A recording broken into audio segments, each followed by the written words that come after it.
through. Underdiagnosed for 20 years, they never broke through. You ever been in such a fog you don't know you? Never being able to do the shit you supposed to? I wouldn't wish it on anyone that I'm close to. Wouldn't wish it on anybody that I'm opposed to. There's not an accurate diagnosis to show you.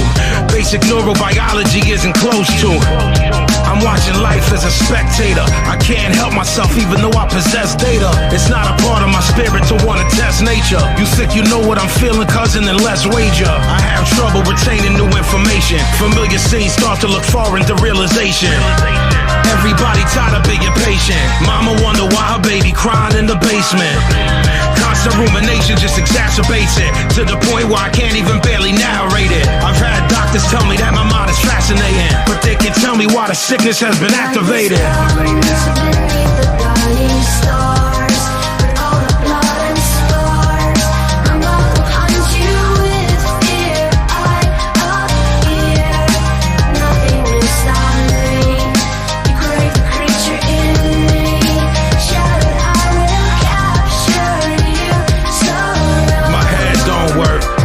Don't work, but I don't wanna be dead. Dead don't work. Sleep the cousin of death. The bed don't work. Maybe I'd rather be dead. Dead don't hurt. Realization of an inherent emptiness. Maybe that's another sin for the pessimist. Possibly I am a jinn, we're the exorcist. I've fallen cause I've been on the precipice. Maybe it's my mama's possible regret. Maybe it's a neurological neglect. Maybe it's the reason why I water wet. The angular gyrus and where the frontal lobe connect. But maybe I'm being too complicated for you.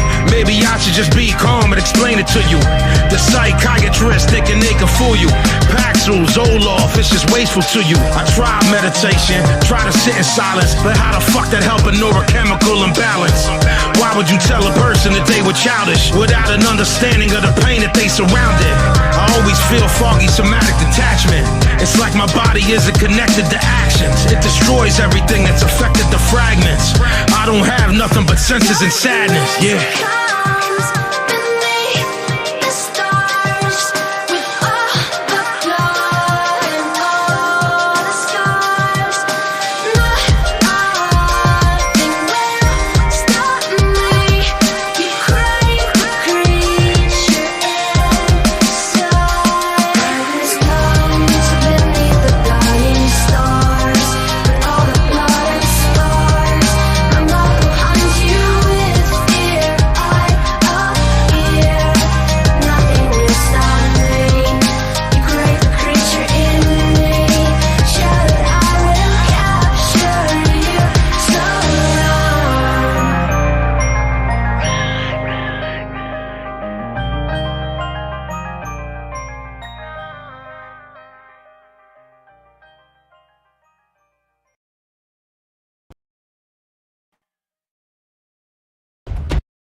Oh, there we go. Just had to unmute myself. Yeah. Welcome, people, to another edition of Rebel TV Live. This is my American editions, and I can see I have all my American brothers here. So I'm just going to shout out all the people who showed up. It's amazing. We got Mike from Colorado, a good friend of mine. You all know him. We got Cat in the Birdcage. We got LB. No Way Thoughts. Well, all good people. I've met every one, single one of you. So, yeah, today we, as usual, we start out with a song. Today it was an American artist called Vinnie Paz, who wrote this number about 10 years ago. And I thought it was suitable for what we're going to discuss today. It's about pain. It's about having pain that people around you don't understand and can't define and can't help you with. So I think that was suitable for the subject that I had in mind for tonight. I want to talk about getting here, because we are all sitting here being awake for so long, but it hasn't been like that forever. You know, I had a grandpa who tried to wake me up in an early age, but of course I was too hooked on the system, just like everyone else, that I didn't see it. And so how do we become these awake people? Or have we always been awake? Are we born like this? That is a question I have, because I see the nonsense and all the ridiculous notions that the narrative put in us these days, and I can't help to think that either you see this shit or you don't. You know, I can understand with the local stuff, you know, the minor stuff like JFK and 9/11 and the moon landing and all that stuff. You know, I can understand that, because it's maybe too far. You know, it's not here in your living room. It's not outside your door. But what we've been seeing for the last 10 or 20 years is. So that certainly should make you wake up. Yeah. And today I want to talk about the pain that I have, that I had while I was growing up, because I have always felt different. I've always felt like the weird kid on the block. It's only in my late years that I have come to experience that I'm not alone with this feeling. I think a lot of you out there that I've spoken to have the same feeling. And yes, welcome, Dennis. Yeah, it breaks my heart too that we can't get through to these people, especially the people we love. That is a hard obstacle. I don't know if we should, you know, because I had a man that I trusted. My grandpa tried to tell me when I was 8 years old, and I just couldn't. I couldn't understand it. I wouldn't understand it, and I didn't want the idol that I thought that my granddad was to be ruined. That he was this outcast of the world. You know, I wanted him to be the cool granddad. So I chose not to believe him. You know, it was the easiest for me, and it was the easiest for him, I thought. You know, so only in now we realize that that is not the right path to go.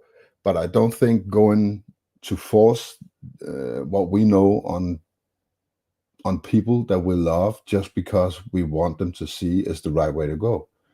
I think just as we have, they have to find their own way into this truth. All we need to do is be there when they discover it, you know, because we all been through this roller coaster, you know. We got pain, we got the stress, depression, all that stuff that I had within the last 20 years, you know. They're going to go through that as well if they're going to discover the truth. So in rather in engulfing them in flames, you know, cool them down while they get hot, you know. Just be there and nourish that seed that you plant, you know, and just watch them grow. Let them have their own experience, you know. Don't try to force yours on them, because you might end up hurting them if you give them too much at the same time. Just like I said before with a plant, if you just watch it grow, it will become this beautiful rose, you know. But if you overwater it, overdoing it, giving it too much sun, giving it too much water, if it doesn't get the right amount, it will perish, you know. So just give it time, I think. Be there, plant the seeds, and just watch them grow, and be there. Give them exactly what they need to survive this madness. That is my advice to you, Dennis. So yeah, welcome, No Way Thoughts. Good to see you. I'm looking forward for us to talk at some point. I really want to talk about, as I said, the Book of Revelation. My mind is set on that in this moment, and you are the man who can bring our world into the religious world. When I say our world, I mean the people who see the world a little different than the rest of us. So, yeah. I'm just gonna drop that link that I got. Yeah. And now I suck again. I'm getting better at this. There we go. So yeah, as usual, every subject is on the table. Nothing is too big, nothing is too small. We can discuss everything, and if I get a strike, we did something right. So that is my new motto. I can't be bothered by this algorithm no more, because I can't understand it. I tried, and then you can't get an answer for what you can say and what you can't say. So fuck it, you know. If they can't be specific, I'm just gonna say whatever I want, you know. And if they want me to stop saying something, they can be specific. Then we can talk about it. So until then, it's all about us speaking our truth. Yeah, and I think that's very true, Mike. Just be there. I call it, be the beacon, be the light. Just be the figure in the room, the black sheep, if you want. You know, make yourself noticeable, make yourself known, your beliefs, and let them decide what's right and wrong for them. Because it's not our job. As I said before, our journey may not be their journey. So just be there, be that beacon, and when they need your help, be there, you know. And that even goes for the name calling, which is a big part of the aggravation that we feel. You know, we go through a lot of ridicule and name calling and stuff like that, because we are basically the idiots, you know. So how to deal with that is just to recognize that it's not your loved ones calling you names. It's the system that has been creating a reality for them where you are the idiot, you know. It's not their fault, it's not your fault. And if you have that bigger picture, it's up to you to carry that on your shoulders and realize that it's not their fault. It's not their fault that they think you're an idiot. So when they stop, because they will, you know, at some point they will see enough shit going around that you have said is going to happen or mentioned or something like that, and they're going to stop seeing you as an idiot because they actually do love you, you know. So when that point comes, you just have to be there and support them in any way you can. But I got Mike in the background, algorithm, and I think everybody here knows who Mike is, so I'm not gonna do the big presentation on him, but he has his own channel. Martin Haley, welcome. Queen Bodiga Radiant, welcome. So yeah, let's say hi to Mike. Can you hear me? I can hear you just fine. Hey, how you doing? How are you this morning? I am very good. I'm a little tired still, but it's all right. Got it. Yeah, I think you and Ellie B are in the same time zone. It's like 3 a.m. over there, isn't it? She's an hour earlier than me. Oh, okay. Here we got 4:16. She got 3:16, just like Martin Haley. There you go. Yeah. I wanted to say hi because I think I really enjoy the pace and the honesty with you. You're just you, and you're telling what you're doing, and not only that's really great, but it's nice to watch for me. So much stuff out there is just streams want to grab everybody's attention, and they want to do all these things they do, and I don't know. I mean, it's refreshing. It's like having a conversation with a friend. So I appreciate that.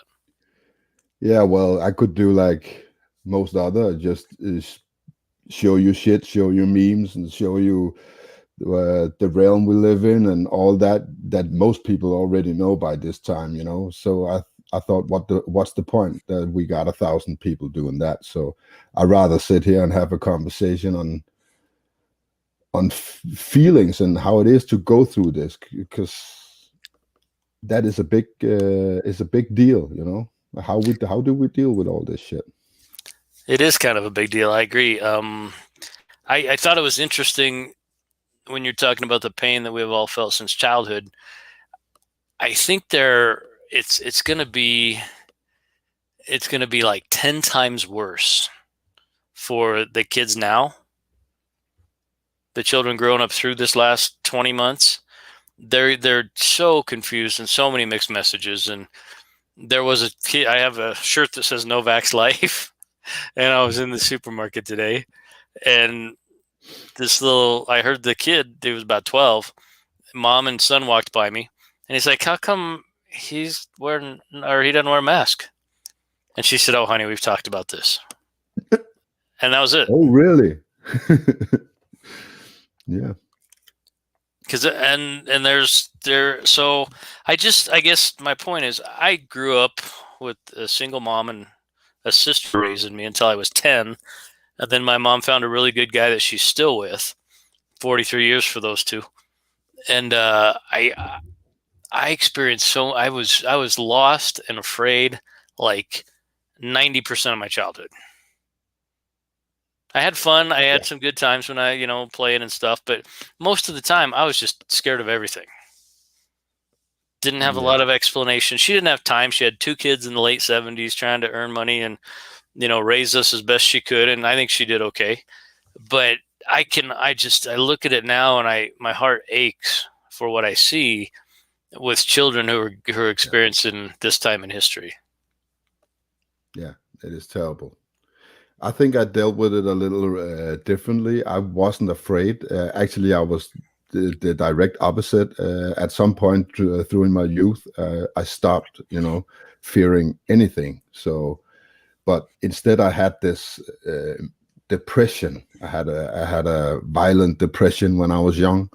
I didn't fit in anywhere. I didn't feel comfortable anywhere. I didn't feel like in my right environment. Even when I was with my best friends, they still seemed like they lived in a world that I didn't want to be in, but they were the best versions of the world I could find. Sure. So yeah, I wasn't. I didn't feel fear in that level, but I felt a depression all my life. I had it since I was small, since I was like 8 years of age, the age where you begin thinking about the world. I've been mildly depressed because I don't see myself doing the things that people around me does. I didn't want to be like that, but hey, if you are 8 years old, you have to try, right? Yeah, you try for a long time, and Yeah. at about 14, I went through that. A lot of the fear went away when I hit teenage years, but at about 14, I was looking around this place, and I'm like, these people are wrong. Something's wrong here. And Yeah. I couldn't know what it was. Thanks, Martin. I couldn't tell what it was. I didn't have the information or education to know what it was. And then when I hit about 17, I really found girls.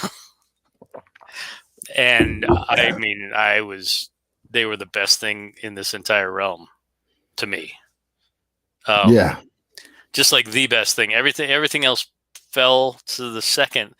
Girls were first, and everything else was behind that. And so a lot of the choices I made put me into that system that you talked about when you were being mentored by your grandfather and you couldn't hear it. I mean, you got to have money to have girls. You've got to, you got to look right. You got to wear the right clothes. You got to, especially at 17, 18 through 25 or 40 or whatever. And so I immersed myself. I worked in high school a lot. I was not one of those kids that goofed off and went to the stuff at school.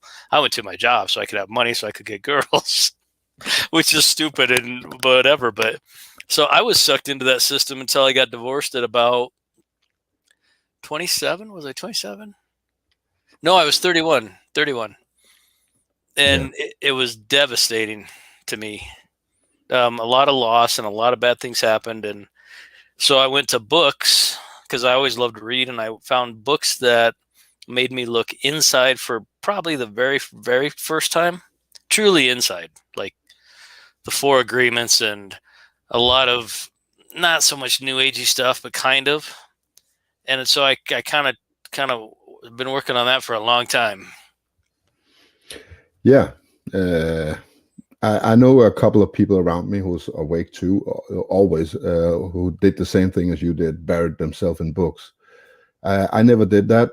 I did something else. I was more like, what do you call it? Skills, I was into teaching myself to do stuff. So I always buried myself in that, but in the end of the day, it's the same thing. We're seeking knowledge, I just never felt at home at school, and I never liked reading for many years. I didn't. That is first my late years I started to read. So yeah, but I always wanted to better myself, and that was as you were reading books, that's my escape.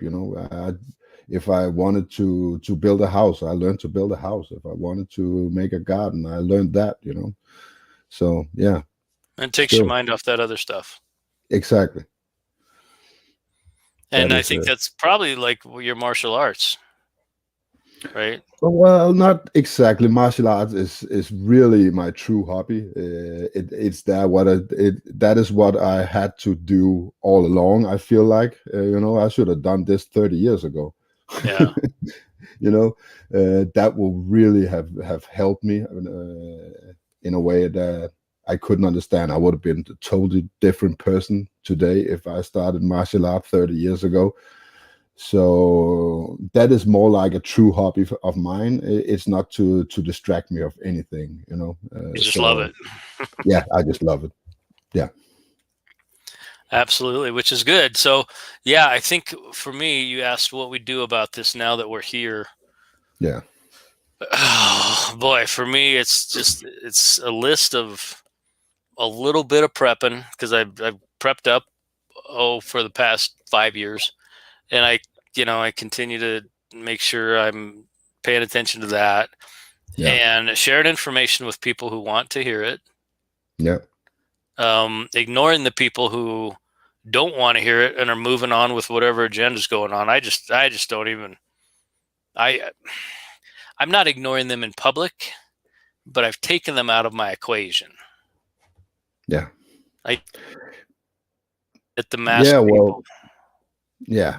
It's hard to have a discussion about something important if they're wearing a mask, right? It's hard to get your damn change from the store. Yeah. You're not How even much going was to that, try. ma'am?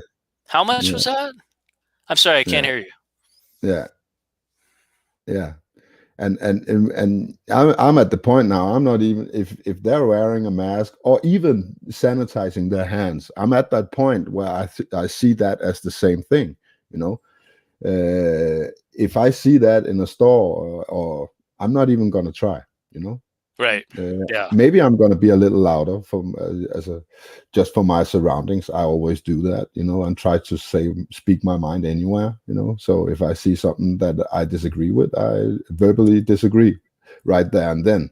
Right. But I'm not going to try to convince people that I already see as hooked on the system. They're going to give me something to work with before I start engaging with them. You know, they have to show me that they're a little interested in waking up or seeing what's behind the curtain before I bring up that controversial side of me. Right. Well, and I imagine if you do get loud, you're fairly imposing figure anyway. Yeah. And your voice is it's pretty deep. And if you get loud, I imagine it scares the shit out of most people. And now I'm sitting here, you know, I never get used to this. I'm nervous every time I turn on that camera, you know. So, but actually out there, I'm not, you know. So. Right. Yeah. You're totally yourself, and you can engage somebody without blinking an eye, and you can rattle off all the stuff you know to talk about them, and and you know, and I'm a different person out there. You know,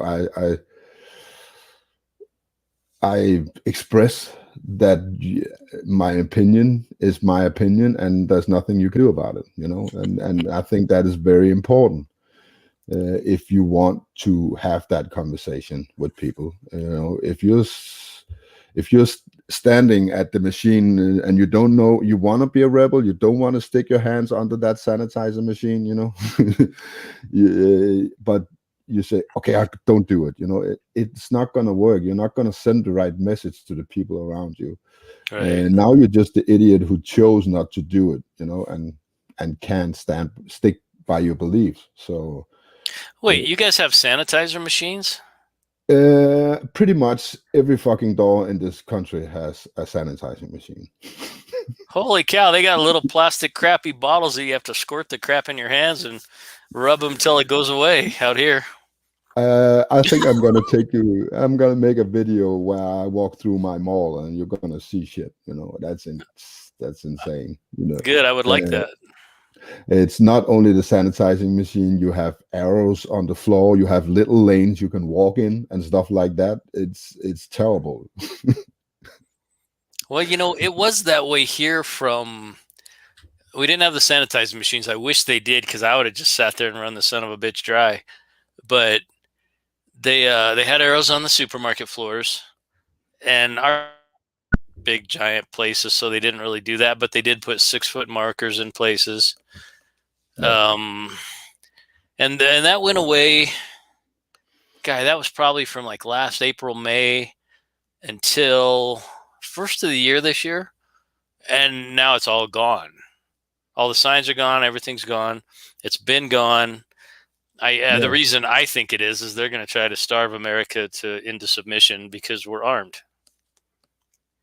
Yeah, well, I don't know how it is in the States, but here they already got the public, so they're rolling it back here too. They just haven't pulled everything down yet, but yeah, it's the same thing here. The mentality is the same.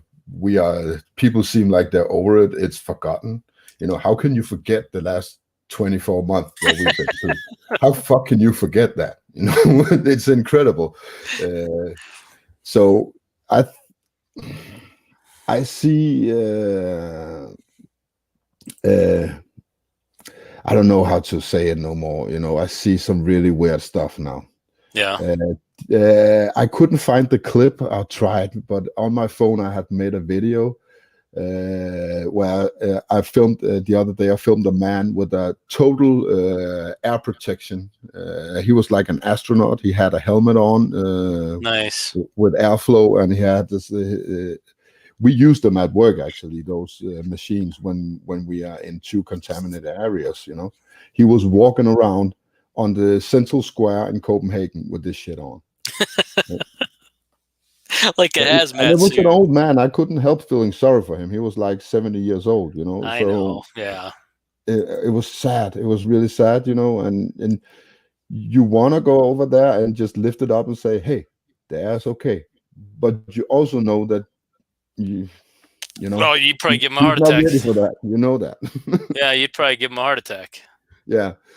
So yeah, and I see with the sanitizer machine, we actually got some pretty fancy ones right now, where you can just put your hand in under it, and it just squirts on your hand, So you don't even have to press a button or anything.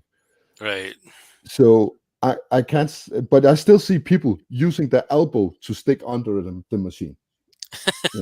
You don't have to Well, because touch they're it. going to touch You their can just elbow to wave your somebody hands. else. You can just put your hands under it, and it will squirt in your hand. But they still put out their hand and then do like this with the elbow to try to get it out. I mean, how stupid can you get? Sorry. Yeah. No. I don't think Creator made us very bright for the most part. And I just stop and watch them, and I can feel that they think I'm an idiot, because I just stop.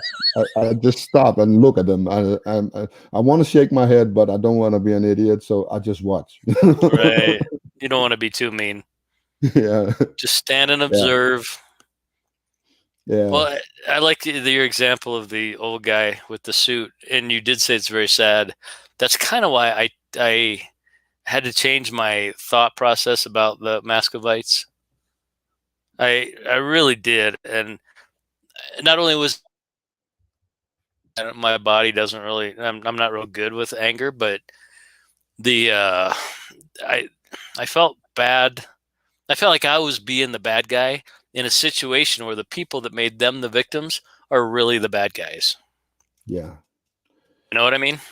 Yeah, I know exactly what you mean. And I think that we need to get over that notion that it's somebody's fault, Right. So who's to blame for all this? We can't see these people, Yeah. So it's not the people you meet on the street, it's not their fault, and it's not your fault, It's some unseen force's fault, if you want, And I think that's the notion we need to get by, because we are so desperately, I do it myself. I have to grab myself every day doing this, I want to put the blame on somebody, Right. I really do, because that's how we get we deal with stuff. We had to put the blame at some place. So Well, then we can try to solve it. yeah, Right. exactly. If we can pinpoint the problem, then we can solve it. As long as we can't see where the problem is coming from, it's pretty hard to solve, right? So yeah, we want to blame the system. We want to blame the city hall and all these workers that work publicly, but it's not their fault. It's not the doctor's fault. It's not the police officer's fault. It's not their fault. They've been brainwashed just like everybody else. They just chose a profession where they're seen every day. So, and all eyes True. are on them, Yeah, and you can't make a choice from a higher level of thinking than your mind is already trapped in, right? Yeah. So when they say, like, they're talking about cops and Nuremberg trials, and you're just following orders, but if they believe in their hearts that they're doing the right thing, they're gonna do it, and it's not gonna be pretty. And that's not that's no different from the lawyer or the school teacher or anybody else. They're all to blame at the same level. The only one maybe is the one that works with their hands. But everybody else have a profession that somehow provides to the system. And they are equally to blame as the officer or the politicians or the nurses and the doctors. So it's we're all in the same boat. You know, we all been lied to for so long. Yeah, and they haven't figured out that, and it's really hard for us to explain it in a way. Okay, let me try that again. I learned a long time ago, you have to speak to a person's listening. So if a person can hear through statistics, then you can speak to them in statistics and they'll get it. And Yeah. so, or teach, I guess is better than speak. But so, and we don't generally, we don't get enough time to figure out how that person in front of us understands information. So it's a really tough thing to communicate. Yeah. You know what I mean? So Yeah. I do. thank you, sir. I'm going to sit back and watch and hang out and chat. I appreciate your stream. I will, So you, after October, I don't have races on Sundays, so you probably see a little more of me if that's okay. that is perfectly all right, Mike. I love having you here. So, All right. yeah, I think we're on the same page, and I think many of us are. So, yeah, I have no way behind you. So let's call it a night. All right, my friend. I will see you next time. I will, Mike. See Okay. you. Bye-bye. Bye. Yeah, we have some new people. I'm just gonna make a quick shout out. We have Ken here. Welcome, Ken. I don't think you've been on my live before, so appreciate it. Welcome. And who else? I thought I saw some more people here. Aaron, welcome, Aaron. Yeah, I think that's it. Before we go, no, I want to go to No Way Thoughts because I actually right now is pretty occupied with some of his thinking, and I think everybody needs to hear what this guy have to say. So, welcome. Good evening. Good evening. How are you? How Well, are I you? should say morning. It Oh, is I'm morning, you doing know. I'm doing good. I'm doing real good. Good. You know, getting ready for winter. I know that when I see the snow in the mountains, I know that it'll soon be down here where we are. Yeah. So it's well on its way. Yeah, we feel lucky we're gonna see snow here, but Yeah. we are not always lucky. Well, where I live, we will definitely see Okay. it. It used to be Yeah. like that where we're here in Denmark, but if we go back to my childhood, there was snow every winter, months of snow every winter, but it has disappeared over the last 30 years, just gradually. So no Yeah. snow Where here. Where I grew up, it's nothing to get, 120 to 130 inches of snow a year. So where I moved down to the southern part of the state, I'm close to the ocean, so I get more of an ocean influence a lot of times. So we'll get more freezing rain. Sometimes rain moves in, but we still see the snow. We have to deal with it, no matter what. But I don't care. I kind of like snow. I love snow. It's cool. Yeah, I yeah. And I miss it, you know. And Well, and that and that was yeah, that was the thing. Like when you were just talking with Elgo about growing up, I was a lot like you. I always wanted to know how stuff worked. yeah, So me, I was one that I'd always take it apart, yeah, and exactly. if I took it apart, I could put it back together. That's Yeah, just how I was. yeah, And there's times like Dad came home one time, and it's like, Dave, where is the stereo? And I go, uh-oh. He comes upstairs, opens the door, and there's the stereo in 100 pieces across my bed. And it's like, you better put that back together, and you better make sure it works before your mother gets home. yeah, And yeah. I but did that too. That's actually quite amazing because you just described me. right, because Yeah, that's I I was used to like do you. that I too. always That was my knowledge. That was my scope of understanding. And I Yeah. think that's the biggest thing that people have a problem with today, is communicating with people at their scope of understanding. Yeah. Some of us understand things at a higher level than others. And that was one of the things I had to learn to do, especially when I got done my podcast. That's why I done the podcast. It was radio. It was internet radio. So Mm. there's no cameras, no nothing, and I didn't have to watch the chat if I didn't want to. I had my 2-hour show that I set up, and I'd sit there and I'd do the show, and that was good enough for me. And but then I started realizing that I'm going right over so many people's heads because their scope of understanding didn't make it. They didn't study stuff the way I did.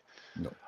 Like I could see the writing on the wall 20 to 25 years ago that what I studied back in the 70s in high school, the rise and the fall of Nazi Germany and how they did it and how they indoctrinated the people and how they used fear and how the government created a Propaganda. crisis and blamed it on someone else. Yeah. And now you see it today. That's exactly what's happening. So, Yeah. like Elgo was right. Many people, they truly believe they're helping, but they don't understand they are the problem. Exactly. And So yeah. but when it comes to, I know you, the Book of Revelation, Yeah. that's one of the biggest things that people today have such a hard time understanding, because the church does not teach it. They don't Yeah. talk about it. They show you a chart and they move on. But the book of I've listened to it about a dozen times now, and I still have trouble understanding it. That's why I wrote to you that I want to have this conversation at some point about the Book of Revelation, because I don't get it. I get bits well, and pieces, but the yeah, big picture I don't get. And it's the same thing, as we talked before about disassembling things. We do that because we don't understand them. We don't have right, the full picture on right, how the stereo works. We don't have the full picture. I used to split my mother's KitchenAid in 1,000 pieces because she couldn't explain to me how it works. You know, so right, and right, that's how I did it. I asked for knowledge about a certain thing that I saw, and if they couldn't give me an adequate answer, I would explore it myself. right. And I think it's the same thing with stuff like the bigger stuff, like I'm doing now with the Book of Revelation. The reason I want to learn about it is because I don't understand it. I don't have the full picture of what's going on when I read it, and that's my curiosity. Well, the hardest thing for people to understand, and it took me a long time studying it over and over, it's because of how it's written. The first thing that I had to realize is that the book of Revelation was written for the people and their scope of understanding 2,000 years ago.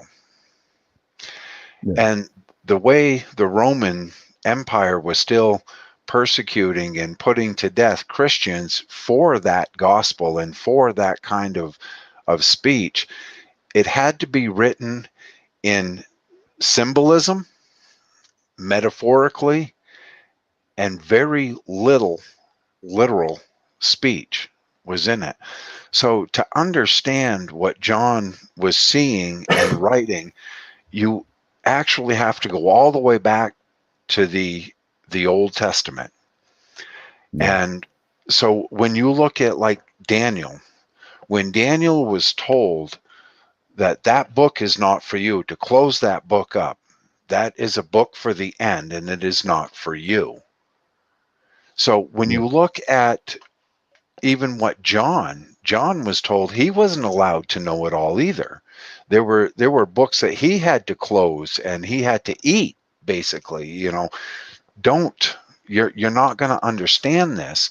The problem that Revelation has today is that over the last, say, century, good 100 to 120 years, you have had the people that have created something that the book doesn't say. So for somebody new to come into the book of Revelation, they're looking at the falsehoods that are everywhere, the rapture and where it says. But one thing you have to look at is the 7 letters to the 7 churches. When you read those first 3 chapters, that explains where everything goes wrong.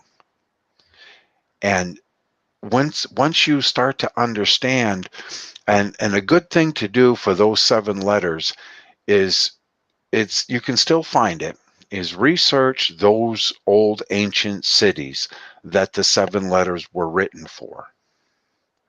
And you will see what was going on in that city. It was a city of trade, and which ones were still being overrun by the pagans and the heathens of the day. So once you understand that, those 7 letters were to be brought forth to every church for all times. And where you get that is, in the end of every letter, it is, for those that have an ear, let them hear what the saint saith unto the churches. So one saint wrote, say, to Philadelphia or to Smyrna or any of the cities that were in there, but those letters were to go to everyone, because it tells what they were doing right and where they're going wrong. And if you do not change your ways, this is what will happen to you. Yeah. So when you start seeing this, and then you come forth, now when John's writing of, say, just the 4 horsemen of the apocalypse, and you look at the traits behind those, now you have to look. So many people in America, their problem is they look at the Bible, even say just the book of Revelation, then they look at America. And, well, this ain't happening in America. Yeah, but the Bible was not written exclusively for America.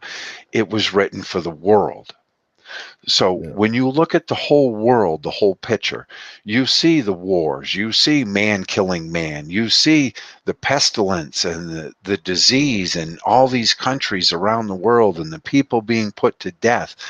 And now, what are we seeing now? More and more of. We're seeing more and more of the price of food being driven out of the hands. And that is your 3rd horseman, where it doesn't matter. You can't afford the price of the food. That's where the wheat, a penny for a bushel. And back in that day, a penny was a year's wage. But see, so now he's driving it out. Now, when you look at the last horseman, people say, well, that's death and hell follows. Well, yeah.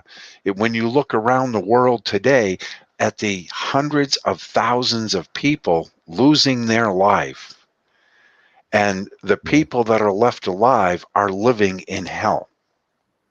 When you look at what's going on in Australia, many of these people in some of these bigger cities, they are literally living in hell. They are being tortured by the authoritative figures. They are being beaten. They are being jailed. Look in Canada. Look at the persecution of the church. The churches in Canada, they're handing out $10,000, $15,000, $20,000 fines, doing everything to destroy the church. Yeah. Because it's the same. So when you look at Revelation, you have to think of a lot of it is metaphorical. And when you come to a certain section, then think back and then go and research what happened in the past, especially like the book of Judges. The book of Judges shows you what God did to his own chosen people for their disobedience.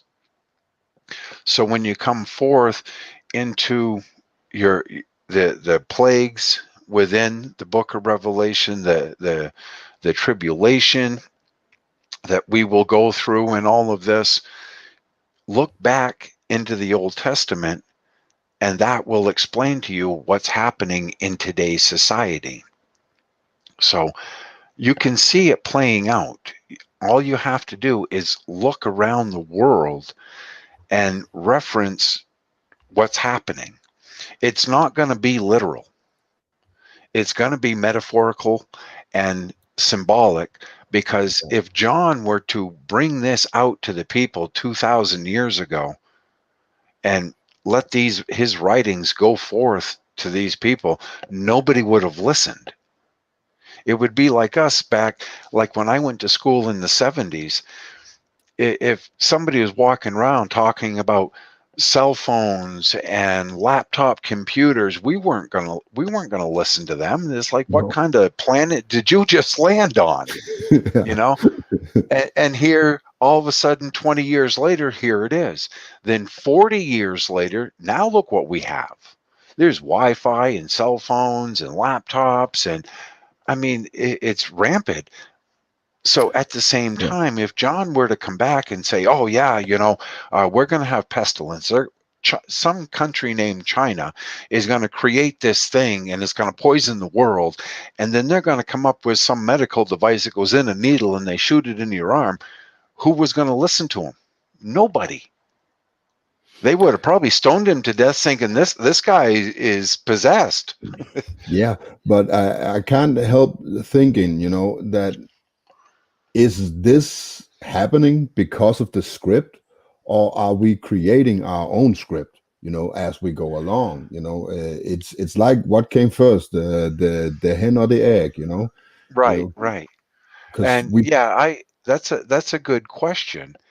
Um, for me, it's not that I don't look at the scripture and then look for it in society. I look at society and then I look at the scripture to explain why this is happening. yeah, Because the biggest thing, when you take back all through history, that why were Christians, and still today, why are Christians so persecuted? Because we look to a higher power than man. And those in leadership, they can't have that.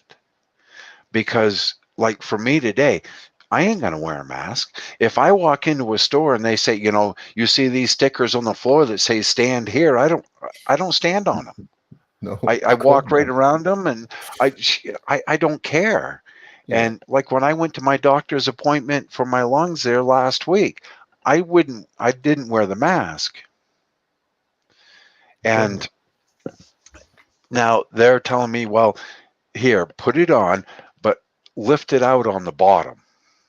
Then what's That's the what one point? of the nurses said. Well, she knows that I can't breathe. And they understand, but at the same time they're trying, it's their job, and everything else, hold it out on the bottom, because they know I can't breathe. And as we said before, they think that they're doing you a favor. They think they're actually Right. doing good, So Right. Exactly. But you see, that's where it comes to, when it comes to the book of Revelation, it is a very hard book to understand because of the way it's written.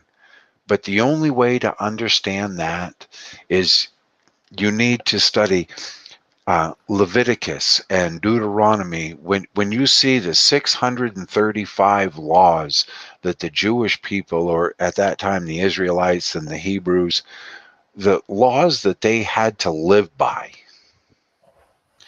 Then when you come forth into the New Testament, you will see that that all went away, and we were left with 10 simple commandments and the Son, Jesus.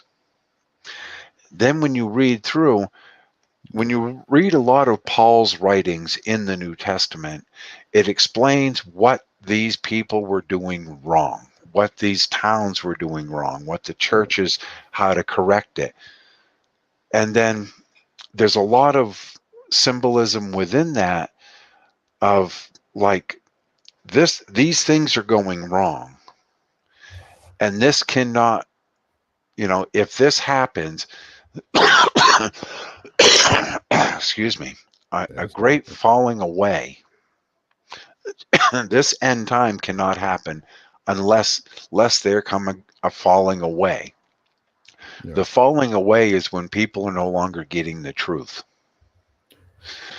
yeah, Then you come into Revelation, and you see what that causes. Second Timothy. A lot of people have mentioned, Second Timothy. In the end, perilous times shall come.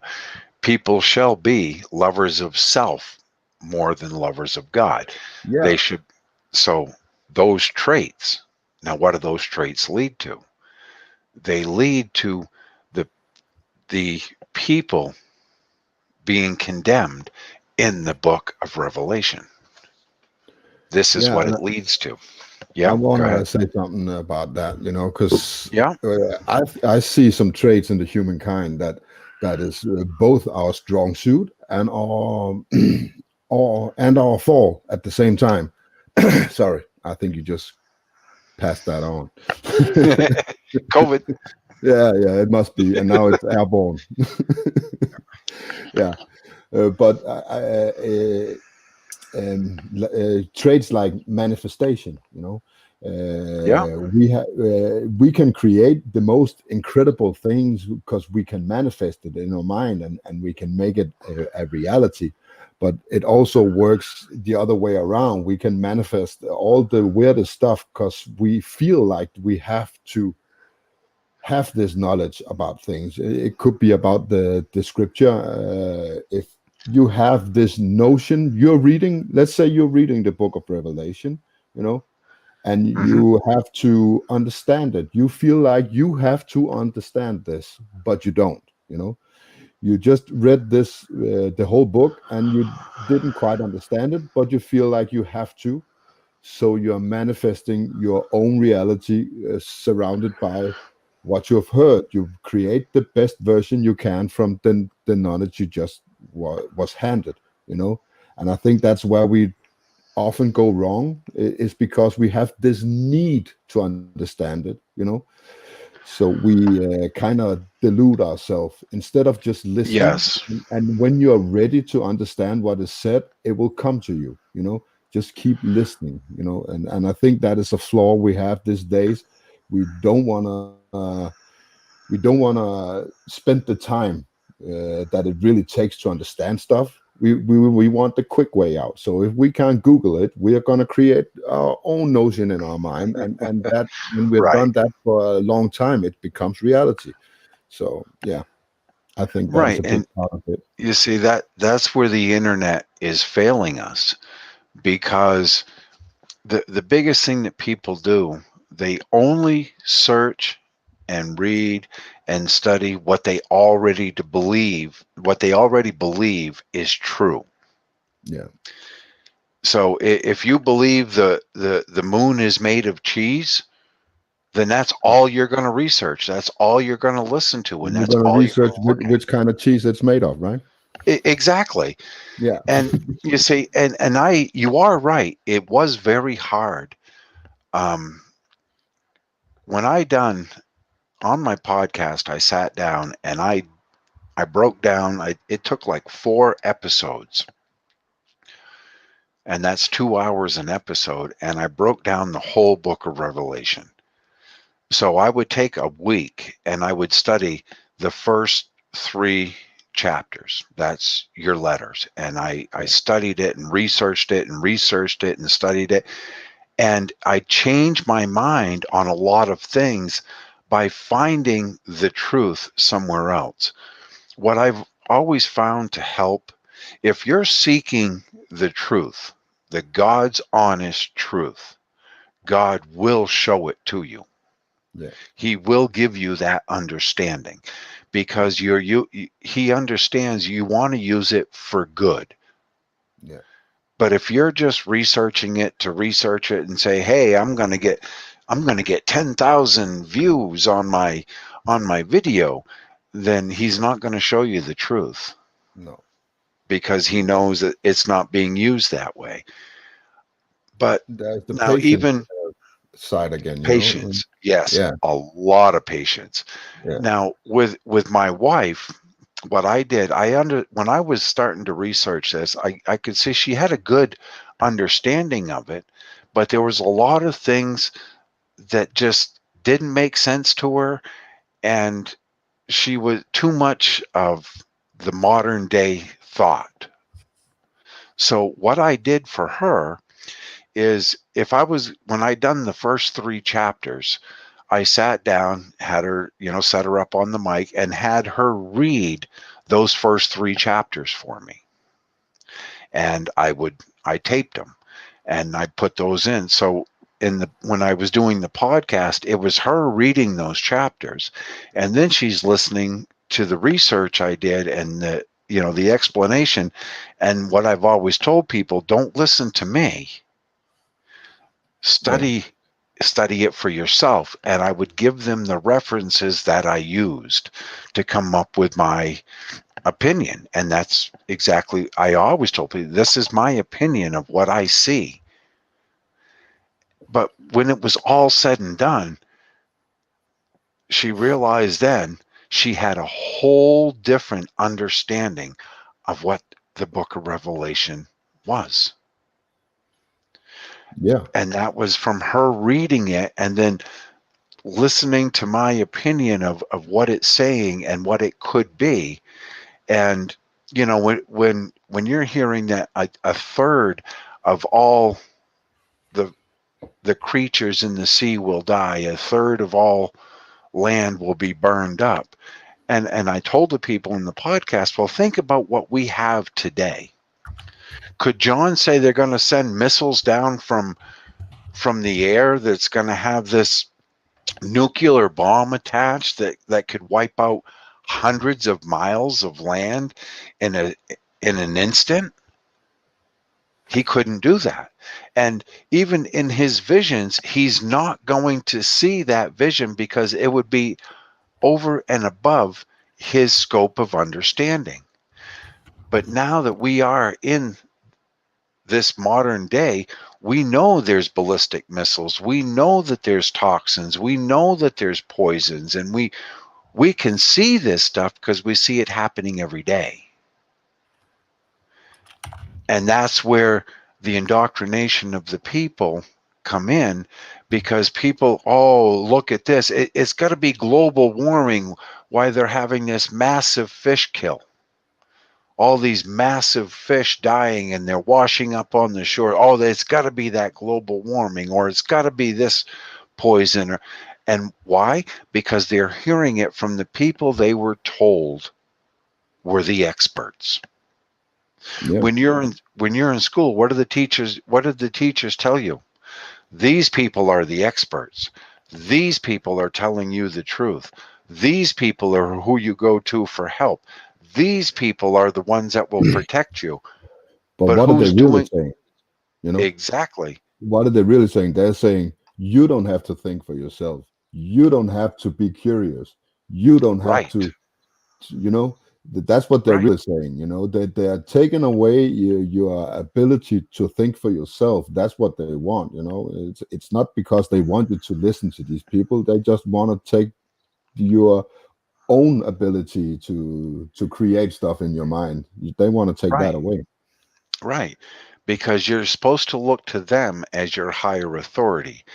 So, and I mean, I see people my age and a little older, and I see people out there in society today, and you're right, they are scared to death. They're scared to death to touch anything. They're scared to death to get too close to somebody, and they really believe all that, and it escapes them the doublespeak. That if you sit down and you listen to some of these news commentators, that they talk right in circles. Yeah, They say something, then they contradict themselves, then they say something and they contradict themselves. But the people, the fear is the fear that they need to nourish over and over and over. Because when people fear something, then they will listen to those that can fix it. And at the same time, what have they done to our youth? our youth, they feel like they should have everything the world has to offer, and it should be given to them. Why should I work for it? And anybody that has something that they have worked, like my house here and everything that we have, I've worked my tail off my whole life to have it. And now I do all the work I can to maintain it and keep it up. But yet there's people out there that hate me for what I have because Yeah, they're not willing to work for it. They feel like, oh, you're greedy. And it's their why? Because God-given right. That's what they feel. right, right. Because why? Because I won't give up everything I have and give it to the government so they can give you crumbs. Yeah, Because when you look at these, it's never enough. no. It is never enough. You could keep giving it to them and giving, and it's never enough. They're always complaining. I don't have enough food stamps. My welfare check's not big enough. My apartment's not big enough. And like there was before My my neighbor's dog is shitting all over my front yard. yeah, oh yeah. And now I Yeah. had to my oldest son, when I was plowing and taking care of these big housing complex for a guy just before my lungs gave out every winter, we're scraping and getting rid of the ice on a walkway. And I had to tell my son, quiet, just deal with it, quiet. Some girl, probably 19, 20, she's bringing her 5-year-old to go up to get on the bus. And she's complaining about the governor in the state that I live in because he cut back on the welfare and now she can't get a new flat screen TV. And I saw him go to say, quiet, don't. Yeah. I'll get in a world of trouble. Just don't. Just And ignore it. you're not going to solve anything. You're just going to share the problem. Right. Well, yeah, because she'll just go off. Yeah. And I said, this is the society we're living in.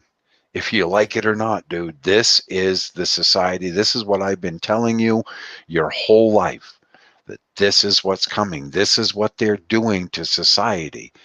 Yeah, well, And they're now, taking your shit and they're spreading it out to everybody. oh There's a good yeah, old saying, the good old saying, good guys finish last. It's right, so true, right. it's if you are good at something and you can provide, they choose to take that shit and spread it among all the people who don't want to work for it. So Exactly. And that's why, like with my boys, I gave them, I taught them a very good work ethic. It's like, if you want something in this world, you work for it. Nobody's yeah, going to give it to you. no, Now, if they need help with something and I see that they're really, and I'll help them, but at the same time, I am a darn good carpenter. I have been my whole life, and plumbing and electrical and all of it. I could build you a house foundation up. mm. I could do all the finish work. And this is what I'm teaching them today. Yeah. And, mechanics to work on cars and everything. Do you know I why teach you them. can do all that? I taught myself, yes, because I I know why. had, I know why. It's because you dissembled your stereo when you were a kid. exactly. That's Exactly. what you get. Oh yeah.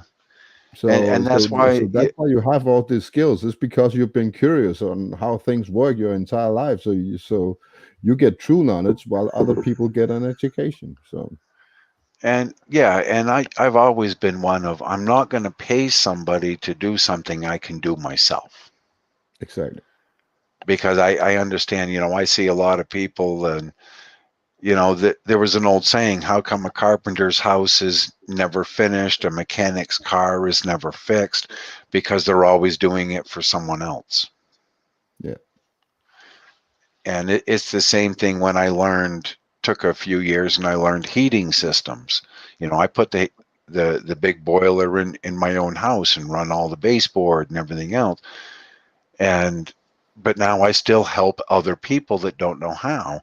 And the thing that used to drive the guy nuts that I was working for is I would sit there, if a person was mechanically inclined enough, I was teaching him how to clean his own boiler and how to clean his own burner and stuff. And he's saying, you got to stop doing that. And I go, why? He said, how am I going to get paid if they're doing it themselves?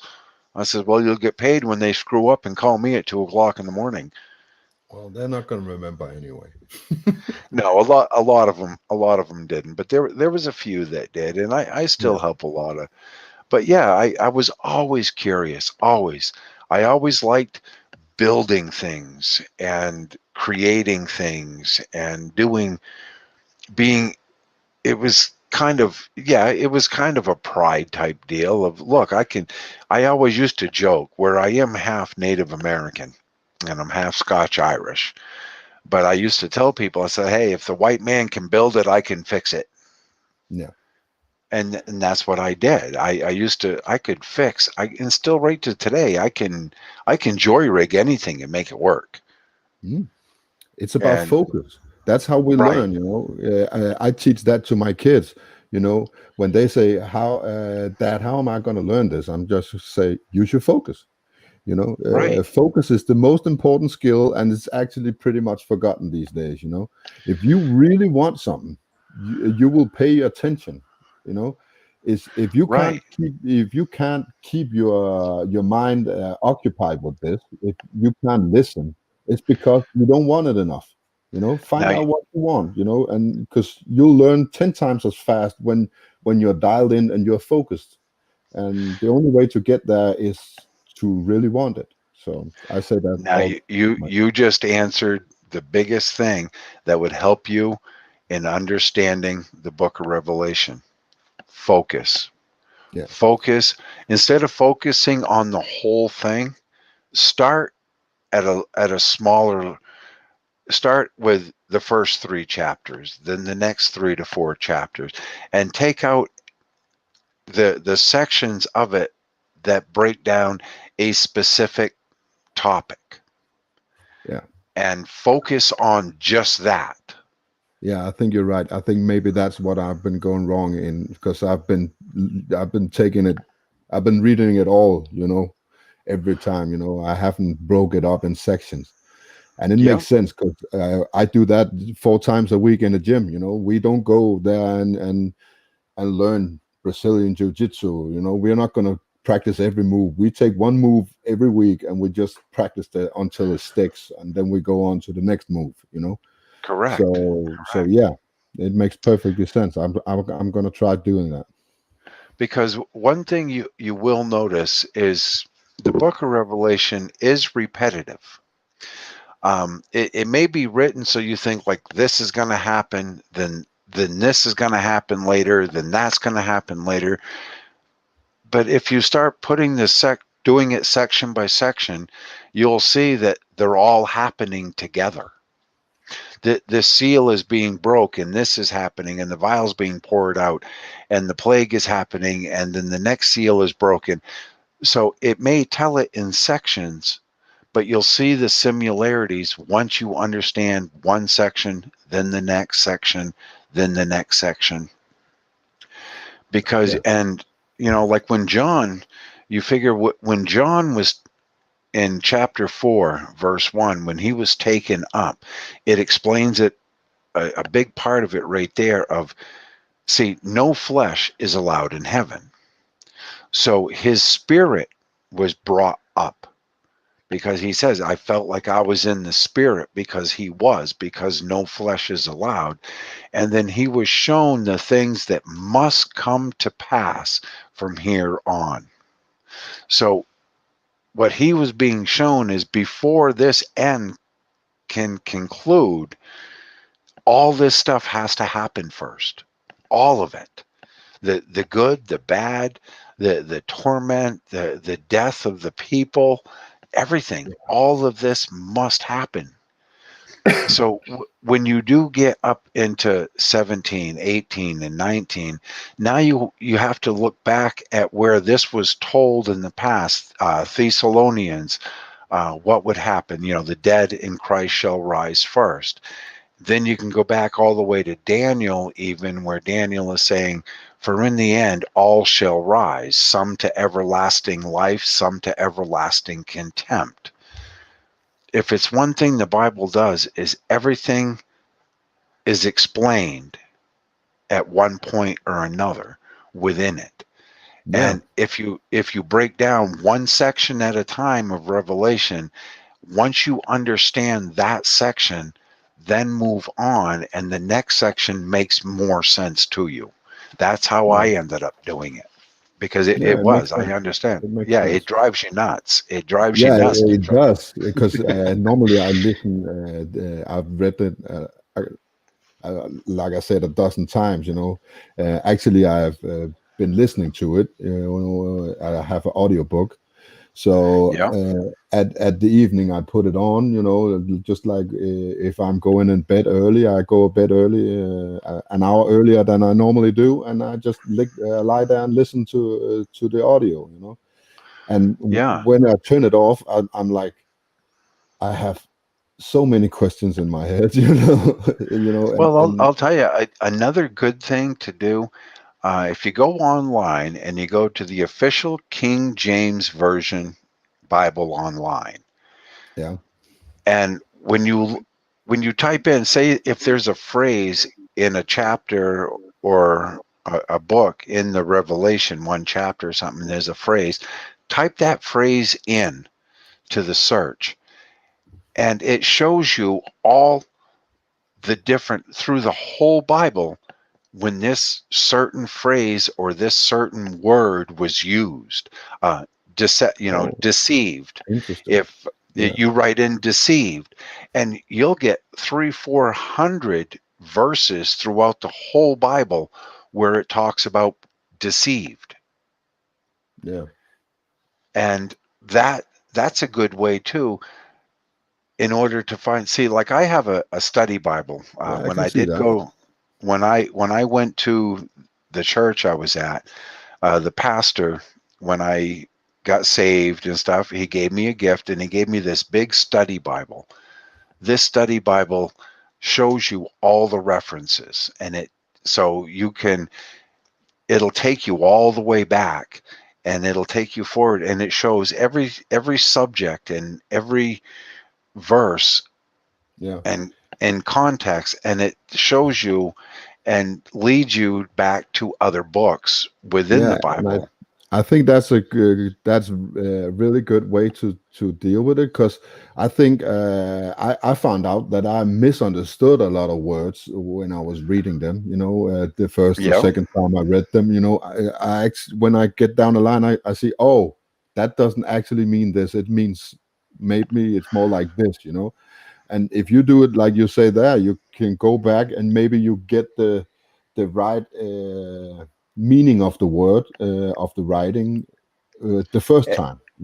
right. You and can go. and the context, the Yeah, biggest thing is the is context. the context, because a lot of people, if you listen to a lot of people online and a lot of things that's happening today, is even the churches are teaching one verse. They take one verse and they put this whole meaning to one verse, and you can't do that, because you have to look at the whole context of what that verse is.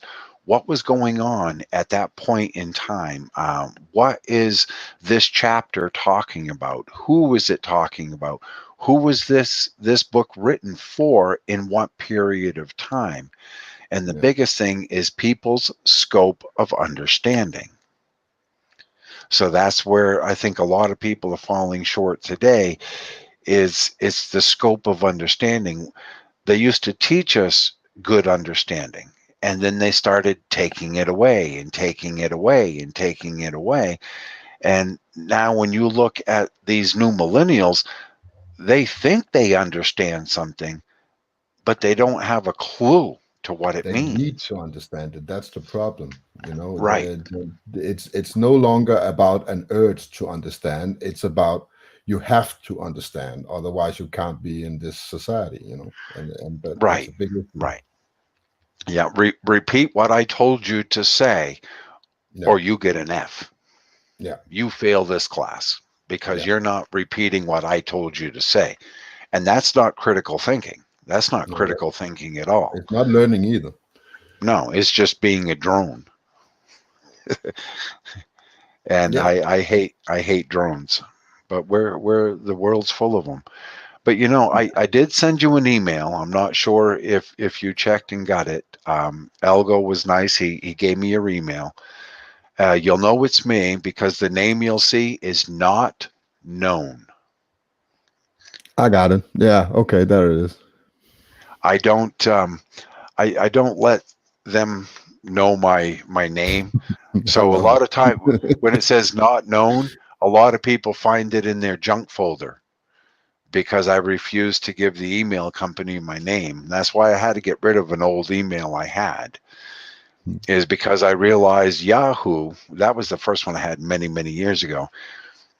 Everybody knew me as No Way because that was from my podcast. And a lot of times when I would email somebody, that's what I put in it, is No Way. Yeah. And then Yahoo started telling people, you got an email from No Way. I Not didn't known. put that in it. They took it and picked it up. So now this time here, yeah, it's my name is not known. It's Yeah. and there's a few people that might know that from the movie Idiocracy. Yeah. That's where that came from. I said, I know how to get Microsoft. Name not, last name known. And it took it. And I was born in the year 0001. So I'm Yeah. probably somewhere around 2,000 years old, Yeah. as far as they're concerned.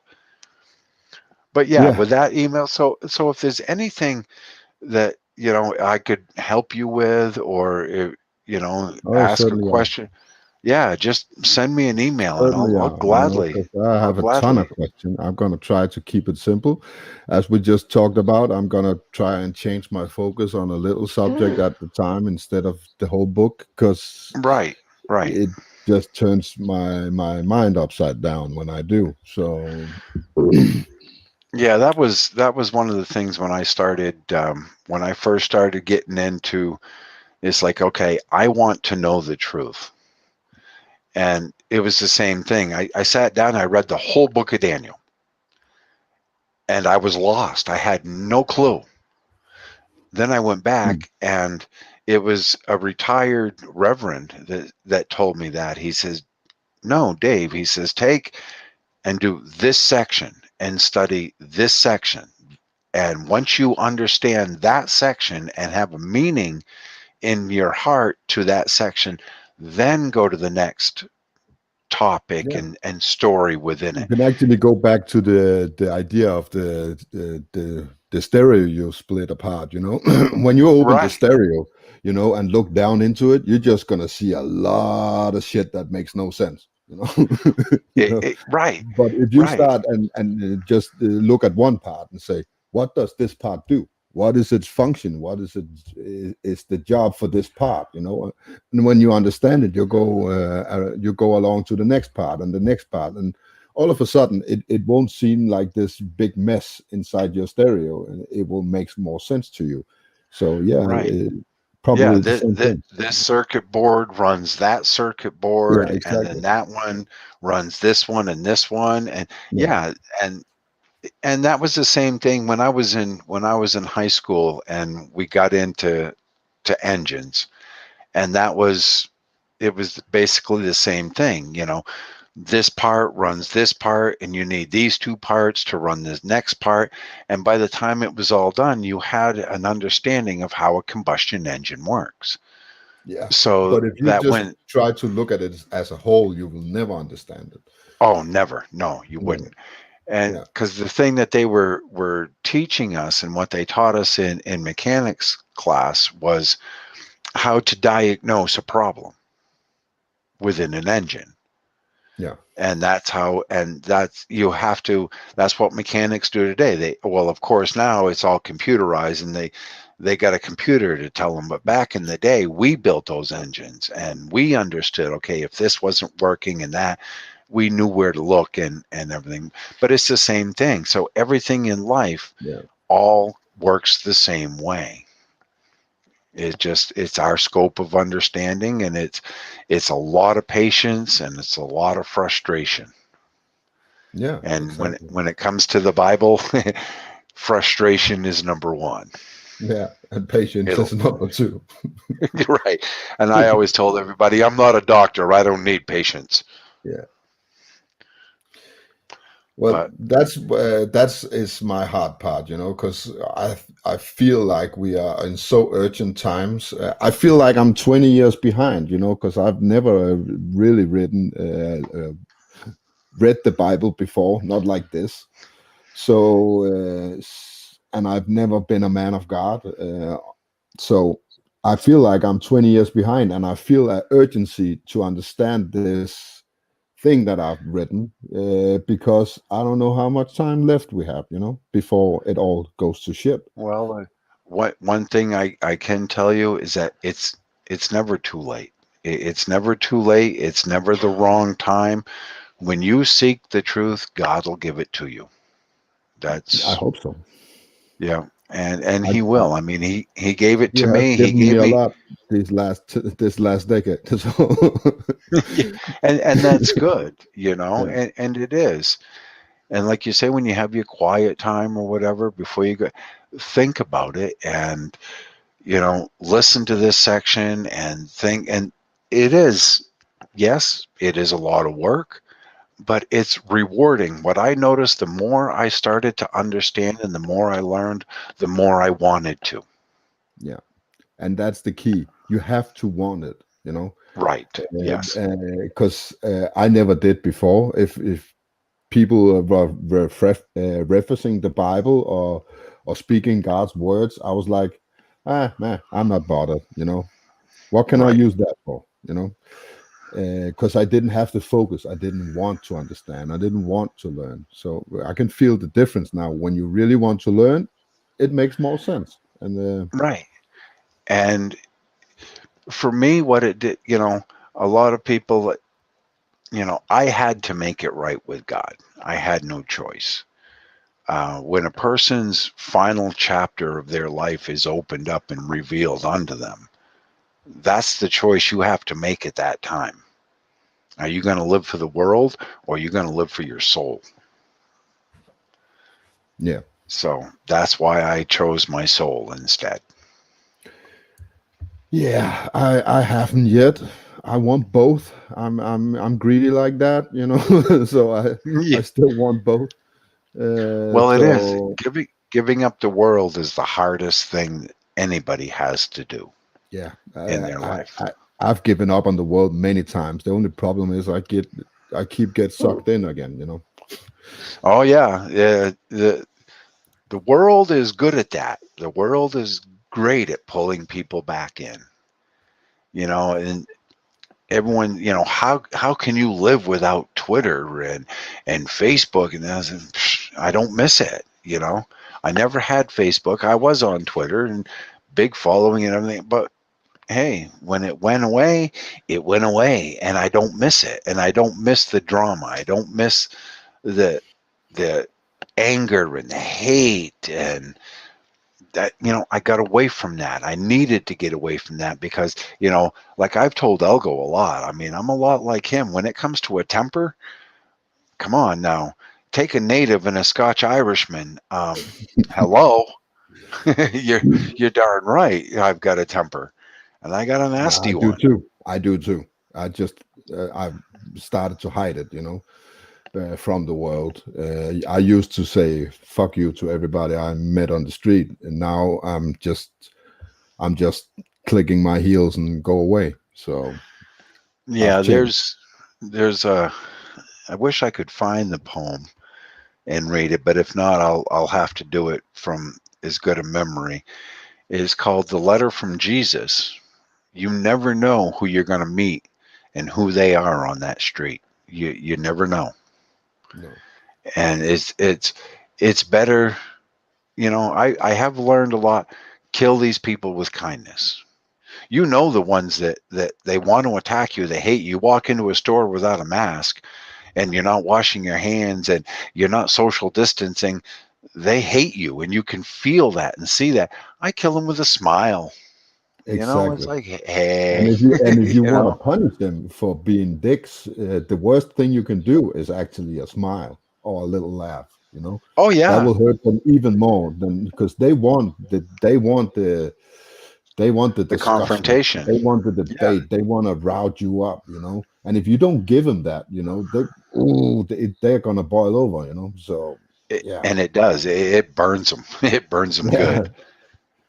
But hey, it is what it is, and that's what we try to do in this world is just make it through from point A to point B, and hopefully point B ends in an or begins with an H, the yeah, heaven, not the hell. yeah. They both start with H though. Right. Yeah, Yeah, but one is the lake of fire.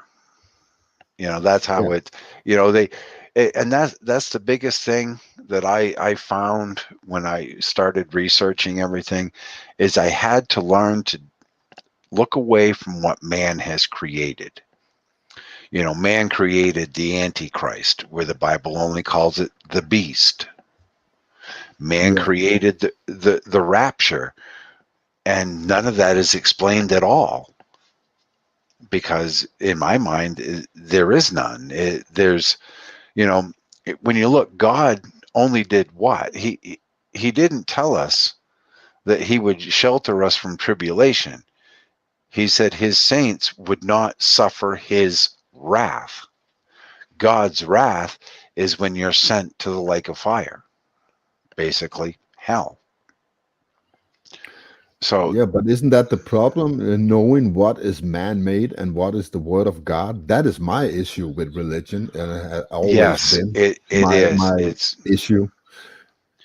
You know, what. what is actually, because when it's written with words that we understand, and it's written by people, and when it's written by people, I feel like it's corrupted, whether it's by manifestation or it's by deceiving nature. I Right. can't trust it 100%. That's my biggest issue. I can't, if even if I recognize some of it being the word of God. I still feel like I can't trust it 100%, and that's my issue. Right. And that, what was Satan's greatest triumph over man? Convincing the world he don't exist.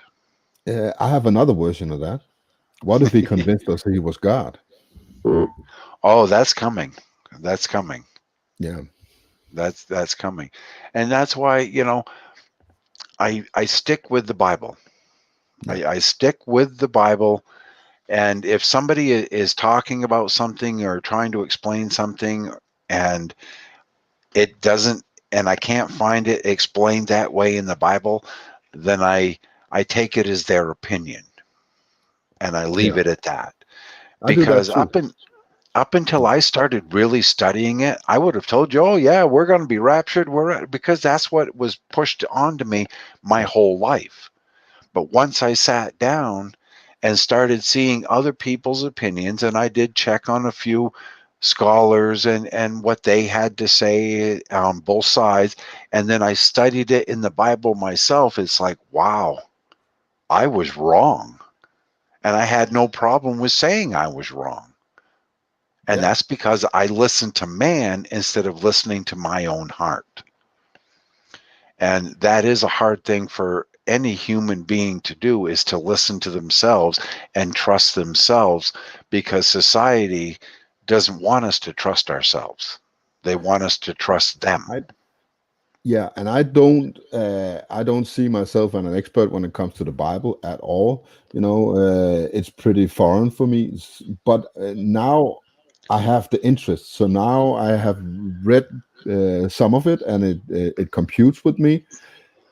I still don't have the full picture, but now when I speak to people about the Bible, when I have these conversations, and they say something to me, and it feels wrong, I say, I'm not sure that's what it's saying. Now I can use that common sense that I love to use, because I feel like I have Right. enough ownership to not decide what is right and wrong, but to decide that I'm not sure what you're saying is right. I'm not sure what you're telling me is what is written. What they mean when they write this. Right. So And that's why whenever I do this, you probably heard it even in my last video. Study it and research it for yourself. And that's I why love I always told people that, I can give you references of where I got my opinions and my thoughts from, but yeah, you have to come up with your own understanding of it.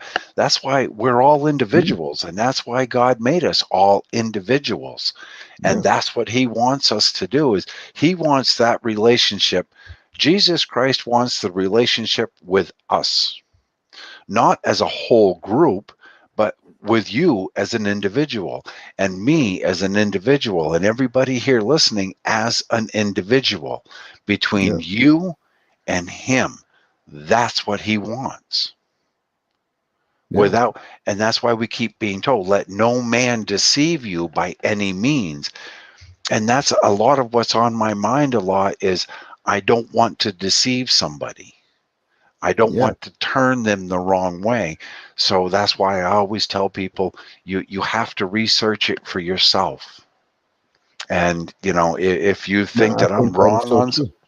I think that is if you, right. And that's the only way we can be. Yeah, because I think maybe we got two different understanding of the same text. It's not unusual. You can, just like you have the heliocentric version and the geocentric version. If you're in that bubble, they will make sense. For either part.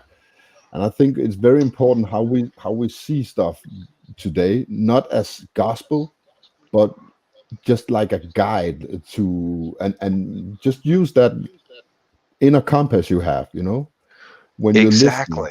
when you're That's it. listening, just evaluate what this means to you or how you perceive it, and that will be the truth for you, even though you have other people telling you otherwise. Because Right. their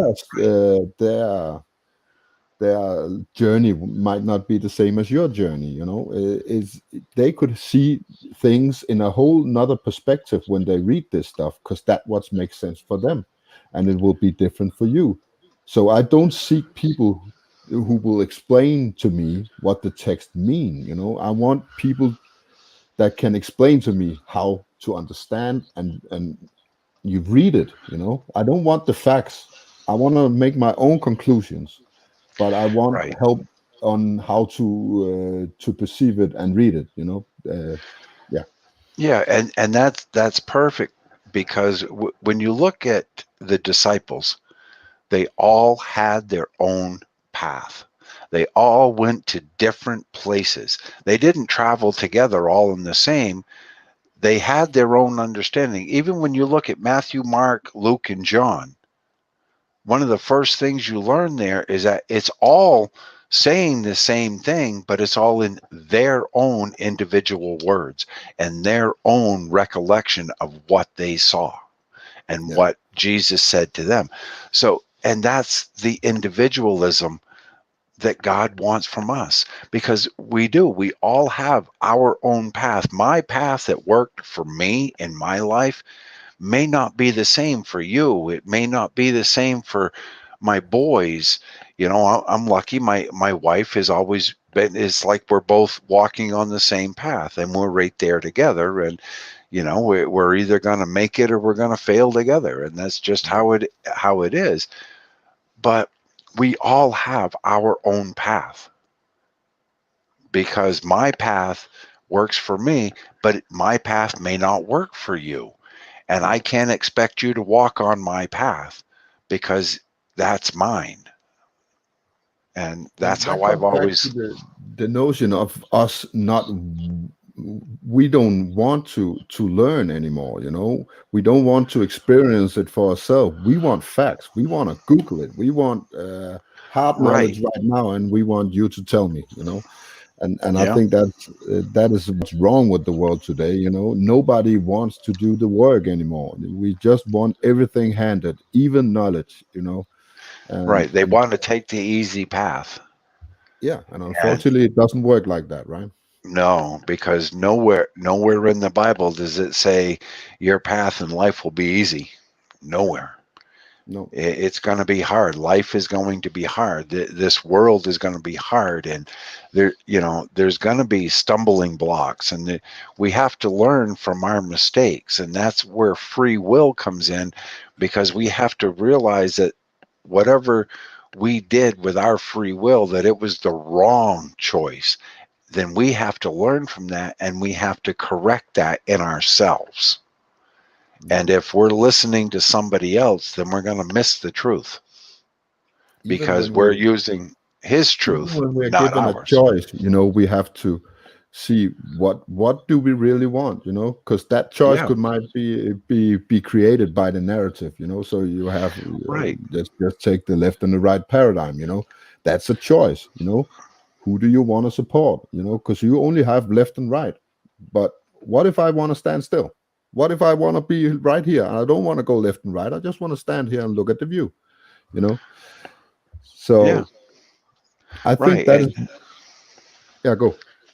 well, and that's the thing, is because the world doesn't want that. The world wants you to go right or left. The world does not want you to take your own path, because No. then they can't control you. And that's what the problem is. It's like the joke I always use: if Jesus doesn't want the right wing or the left wing, he wants the whole bird. Yeah. And that's Yeah. where people, and it is, it's, but that's human nature. And when people say, oh well, he's evil and he's run by the devil. Well, no. The only thing that's happened is they've lost guilt. They have no guilt. So if a person with no guilt, okay, I'm going to murder this person. I have no guilt, so I'm not going to feel guilty. I don't care. I'm going to steal from this person, and I don't care because I have no guilt. That's what the world does. It takes away guilt. And if you have no guilt, then when you're faced with a decision, see, true righteousness is when you choose to do the right thing when you have the freedom to do wrong. Yeah. You Yeah. find a wallet laying on the ground. Do you bring it back to the person with all the money in it, or do you put the money in your pocket and then bring them back their wallet? That's the Yeah. choice people have to make. And I've taught my boys, no, you, like my son here a few years ago, he's coming through the middle school across the road, and he finds a lady's wallet. Yeah. So I did open it up because I wanted to see who owned it. And then I looked through and I said, well, maybe I can find her number. And I found a receipt for where she just got fuel oil for her house, and it had her number on it. So we called her. Now there was money in it. So she says, well, bring it over to the janitor that's at the school and he'll get it to me. And he says, okay. But she told the janitor, there's $10 in that wallet. If the $10 is there, give it to the boy that found my wallet. Yeah, of course. And when he took it and he opened it, she said, give this to you, and handed him the $10 that was in the wallet. And I said, see, now that's righteousness. That's honesty. That's how you do things in the world. And Your good appreciation, deed, right? right? Your good deed was rewarded, Yeah. and it is. It's appreciated, Yeah. because that's one of the things when I was running the fire tower on top of the mountain. It's a wildfire lookout tower, and I always had a chance to talk with people. And one lady was skeptic, and I said, look, I said, what if everybody in the world lived by the morals, values, and principles taught within the Bible, if you believe in God or not? what kind of world would this be? And she goes, that would be a wonderful world. I said, and that's the whole key. Yeah. That's the whole key of the world, to live with those morals and those principles and those values. That's all God has ever asked of us to do. And if, when you look at the gospel of Jesus Christ with Matthew, Mark, Luke, and John, that's exactly what Jesus was teaching too, is to live by those morals and those values and those principles. You may be able to, pull the wool over a person's eyes, but Jesus knows. He knows everything about you. He knows everything you do. He knows every thought that you've thought and everything. And it would be a lot better world if we only lived by those. Even if others around you don't, I do my best to Yeah. live by those principles, those values, and those morals. But we're all sinners. We all know that. We're all sinners, and we know that.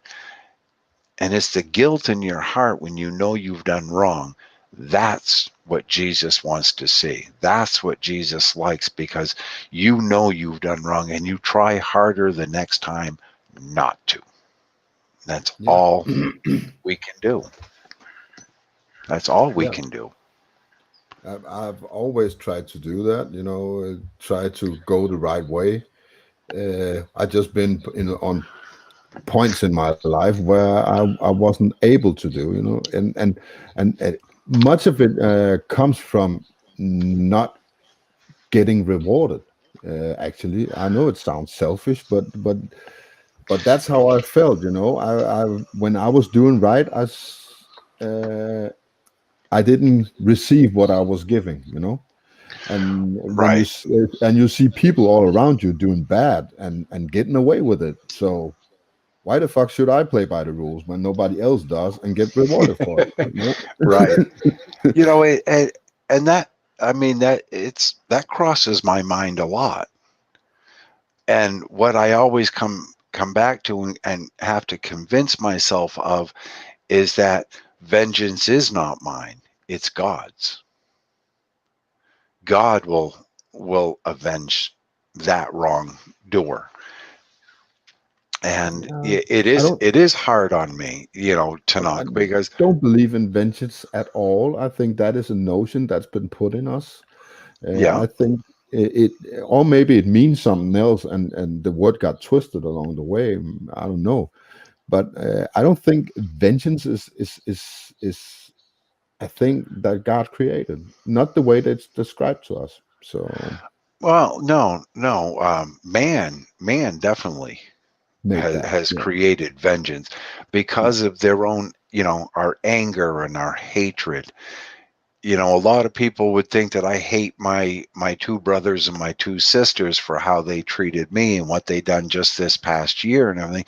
And it's like, no, they live their life the way they live their life, and they're going to be held accountable for that. I have to, sure, there's times I have hard feelings and nasty feelings, and oh, I would just like to put them in their place. And I have yeah, to tell myself that no, God will put them in their place. yeah, That's not for me. Because if I can't forgive them for that, then how can Jesus and God, how can I be forgiven for the things I've done if I can't forgive them for what they've done? And that's the hardest thing to come by these days, is that forgiveness. You'll see that a lot throughout the Bible, of love thy enemy. And it's like, I want to choke the living life out of my enemy. I don't want to be nice to him. yeah. But and that's the hardest thing to do, and it It is. is, and it's crazy. But I feel sorry for them, because I know what they're doing in their life, and I know how they are, and I can't picture myself being that cruel and that selfish and that greedy. But I have to understand, just because I can't see me being that way, that other people are not. It comes easy for them, Yeah. where it wouldn't come easy for, for me or even for you, and because there was one thing that always stuck in my mind, that before I saw this church was not a good church, and I did leave, but the pastor there did make a few good points and everything. He says, Dave, he says, for the time that I've known you, he says, you help people and you help people and you help people and you go out of your way to help people. He says, but one thing I'm going to teach you to do is ask for help when you need it. Yeah. I some of And that too. yeah, yeah, and I'll be, and it's still right to today. It's so hard for me to ask somebody for help when I know I need. I can't even ask my boys for help. I just had to stack all kinds of wood and everything else. And sure, they want to help, but I said, well, no, let me pick away at it, because I need that exercise. I need to work my lungs, and I need to keep my legs working. My body needs to keep working. I can't just sit around. And whatever you can do, fine. And if you want to jump in and do some, fine. But, it's all right. But when I need help with something now, I do. I tell the boy, hey, I need this done, and I need to get this done, and I can't do it. And Yeah. that was hard. That was the hardest thing for me to do when my health started to go, was asking for help, knowing that, well, you're either going to ask for help, or the help you're going to get is help into an ambulance and probably into your grave. Well, And I so, can actually do that now. I've learned that if I can't get there and I know somebody can get there for me, I've become better to ask for help.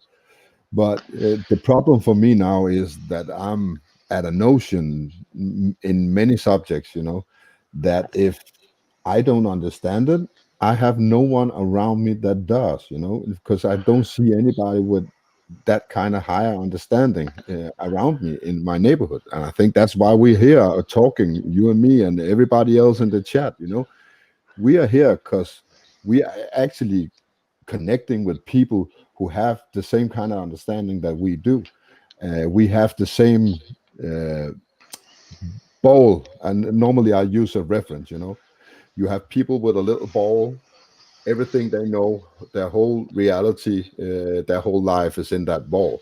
But if you're living in a bigger ball, and see more than that's in that ball, you'll never get them to understand that there's more outside their little ball. So exactly, exactly. And it is to get people to see reality for what reality is the hardest thing in the yeah, world to do. And yeah, and it is, but for the people that come when we're discussing like this, something brought them here, and they may hear something that helps them that they didn't realize they needed to hear, but then they heard it and it helps them. And yeah, that's what it's all about. exactly. And there's nothing good, there's nothing bad. It's just, this is now, the here and now, and this is what it is. And it's like all those, the videos we put up, and the work that a lot of us do. It's when a person you never know, a stranger or something, they come across one of your videos, and they listen to it, and it's like, wow, I needed to hear that, and I needed to hear it now, and there it was. Yeah, I And get that's that a how it lot. works. I And that's get that how a it lot. I works. get the half of my comments is about that. I have people writing, actually, I needed to hear that. Thank you. And I was like, what? I don't even know what part you're talking about, but Right, but it doesn't matter. right. They got something. They pulled something out of what I said, and that's amazing. And right. And that's all we can do. And it's like a friend that had passed away, like he always said. And he says, if you forget me, that's nothing. But if you forget God, that's everything. Yeah. Yeah. And I mean, And he I was don't around. even know him yet. Right. Well, you'd be surprised. You know him better than what you Maybe. may think. Maybe. And and that's what pleases God, is that you're encouraged. Somebody planted a seed, and that's all we can do is we plant a seed. I Yeah. can't make that seed grow, but God will in his time, and it's between you and God. That's Yeah. when your seed grows. I can only plant it. That's all I can do. And Yeah. that's all any of us can do is plant that seed, and it will grow in time. As I see it right now, it doesn't really matter because I get what he's saying. Whether I know him or not, whether I'm able to speak with him or not, or believe in him or not, I know what he's saying now. So and that's the important part. Right, and that's the first step. That's the first step in understanding, is Yeah. knowing what he's saying and what he's trying to get through to us. Yeah. And just remember, it's the relationship with Jesus that makes all the difference in the world, because Jesus is the only path to the Father. That's how it was set up, and that's how it's going to play out. Just believing in God's not enough. You need to understand the Son, and you need to understand his teachings and have that Yeah. relationship with Jesus. And that relationship is between you and Jesus. It's not between you, me, and the fence post. It's you and Jesus. That's it. Yeah. Because on Judgment Day, I don't know if you've heard me say it quite a few times in my videos, on Judgment Day, the only opinion in my life today that matters is what Jesus thinks of me on Judgment Day. Nobody else's opinion of me matters. If it's good or bad or indifferent, that doesn't matter. Because when it comes Judgment Day, it's only what Jesus thinks of you on Judgment Day that matters. That's it. Yeah. And Yeah. that's part of the teachings within. And you'll see that reference a lot within the book of Revelation, is just that it is between you and the Son. That's what matters. So, The son, like in the Son of God, right? right. Yeah. Jesus, the Son of Yeah. God. And and there's a lot of good people out there. There really are. We just have to learn to listen and seek them out and understand that, yeah, you're not going to agree with everything they say, but they have good points of reference, Yeah. and that's a good That, starting point. well, that is for me, that's the only way to learn. Right, Get everybody's opinion and create your own. That is the right. only way to learn. Well, that Because was that nobody was has the whole truth. Nobody. oh, And no, I believe no, nobody everybody does. should play their part. Right. Everybody is here for a reason. I see that now. I've been, as I started this broadcast, saying that I've been felt that I haven't been in my right environment my entire life.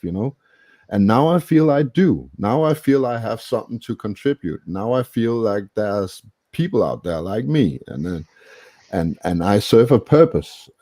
And I think everybody has that purpose. We just need to find it. Right. And this is what drives the wicked ones nuts, is that Yeah. we're not supposed to be communicating. And they hate That that. is pretty obvious these days. Yeah. Yeah, oh, yes it is. Yes it is. And I mean, you've heard some of my videos, and I can't believe they haven't booted me. No, I actually, I don't even know. I got a video pulled down and a striker 2 weeks ago, I don't even know what I said in that video that I don't say in the other videos. So I don't get it anymore. It's Right. doesn't seem consistent. It seems like it's just the algorithm picking up a word and oh, you're banned. Yeah, that's what it is too. It's all certain words. Because it's the same But shit I've been saying for 10 weeks now in a row. There's but nothing new. that's why all of my stuff goes on other networks too. There's three other networks platforms that I put it up on. So it doesn't matter what this one does. And I just have to remember to put the links to the other platforms in my Yeah, I videos forget on that here. too. I'm Yeah, very very forgetful. yeah. I feel like it's a dangerous road to take when we just put it up somewhere else. Of course, if we can't put it up here, we need to put it up somewhere else. But it's still that's the way they filter us out. When this is the front line, YouTube is the front line. This is where Yeah, most people go to listen. So yeah, when they ban stuff here and you go somewhere else and where it's okay, and then they get banned there. Now I see Discord doing the same thing after they get bought up by Sony. They're doing the purge as well. So then you go other places, and when you go down the line, three or four filters, then becomes an echo chamber. Then it's just us being there and talking to each other. Now we're not longer reaching the public, if you get my drift. right. Yeah. And that's why, there are different platforms. I know a lot of people have migrated to BitChute, but BitChute, I had to shut the comments off because I will not have so much hate and everything in my comments below my videos and stuff. So I just shut it off. But Well, I've got a decent audience over there, and on Odyssey, the very little. Brighteon, it's a fairly decent audience, but numbers. That's not what it means to me. It's if I the know. people that listen to what I say, I don't care if it's 20 or 30 people, but if they get a better understanding of this life that we have and we're in and the time that we're in, then that's all I can ask for. Yeah, And that's why I continue to do it. I mean, I have hundreds and hundreds of episodes of all my podcasts because I wasn't going to pay we paid for that time to do the podcast. We paid for the airtime that we had. And in yeah. order to keep it as an archive, I would have to continue to pay this platform to Amazing, right? so I have everything that I do, even the videos you see I put up here and everything, I have them all. Everything I do goes I into don't. I lose so an many shit. I lose everything. external hard Because I don't drive. really care. You see the live that they pulled down 2 weeks ago. I don't have copies of that, so Right, it's because it really doesn't matter that much to me because I'm here to talk. I'm here to have conversation.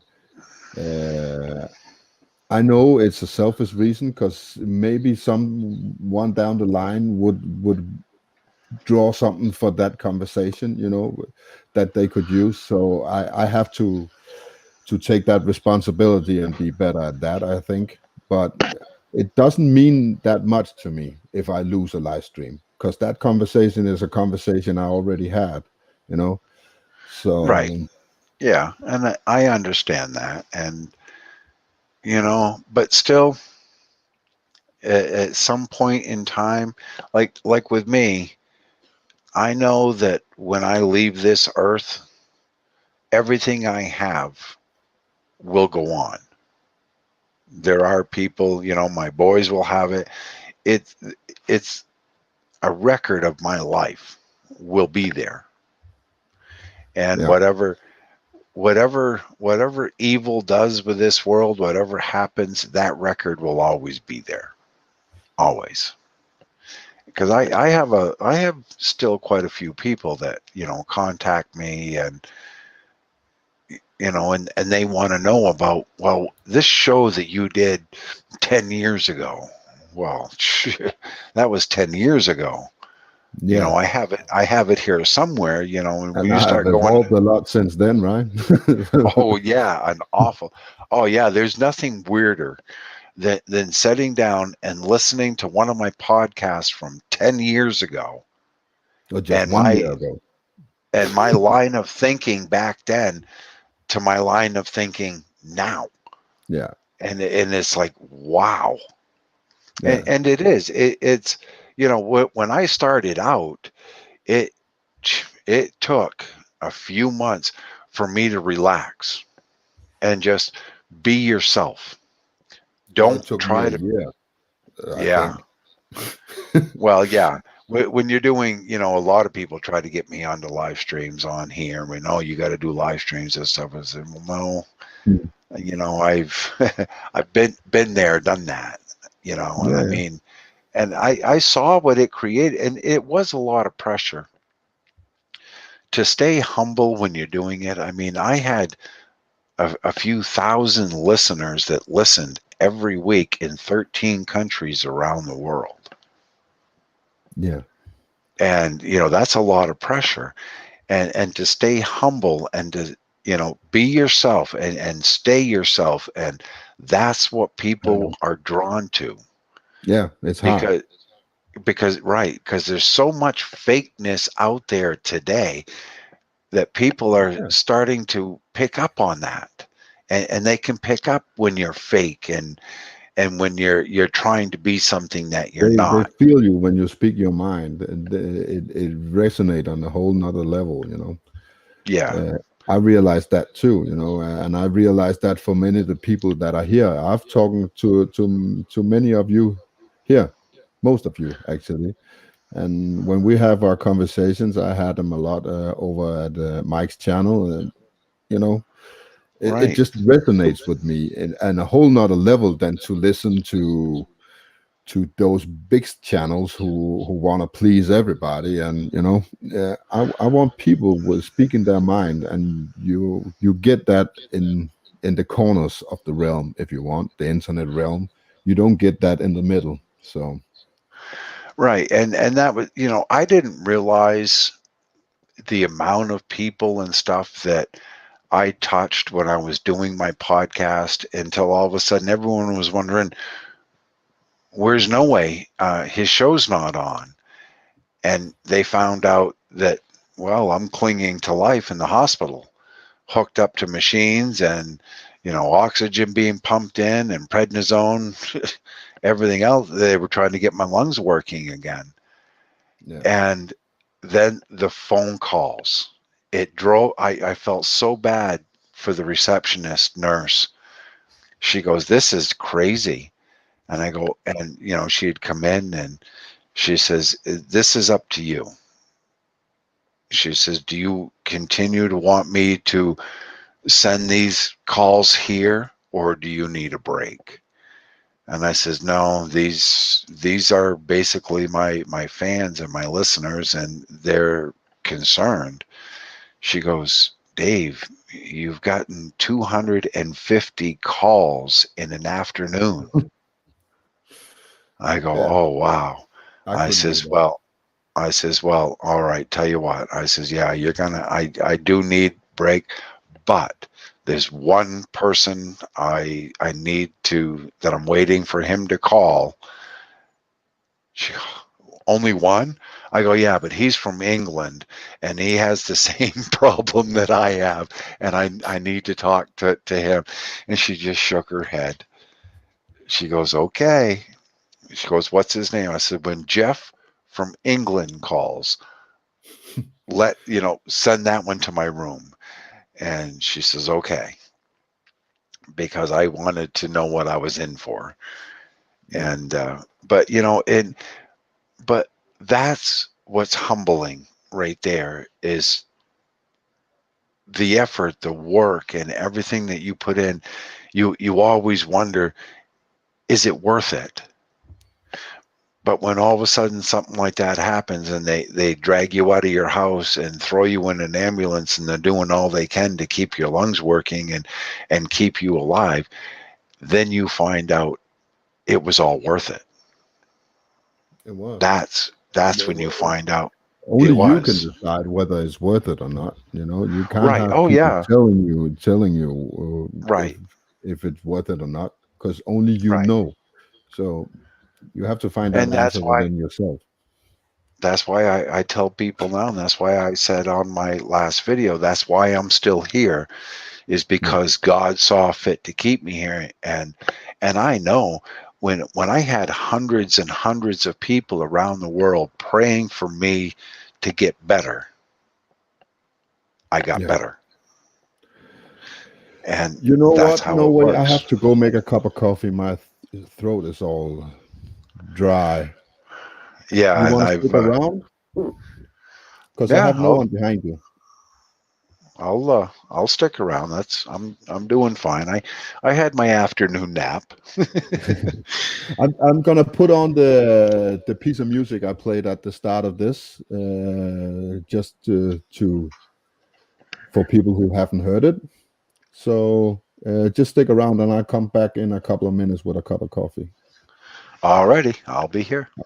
Good.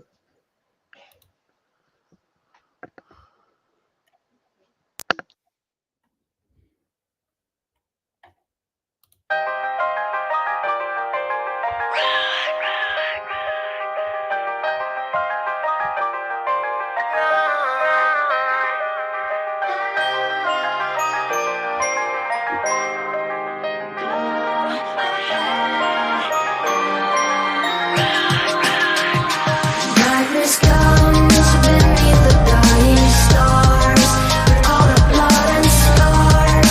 I'm not to hunt you with fear. I appear, nothing is on me. You create the creature in me. Shattered, I will capture you. So long. My family don't understand what I go through. Underdiagnosed for 20 years, they never broke through. You ever been in such a fog you don't know you? Never being able to do the shit you supposed to? I wouldn't wish it on anyone that I'm close to. Wouldn't wish it on anybody that I'm opposed to. There's not an accurate diagnosis to show you. Basic neurobiology isn't close to.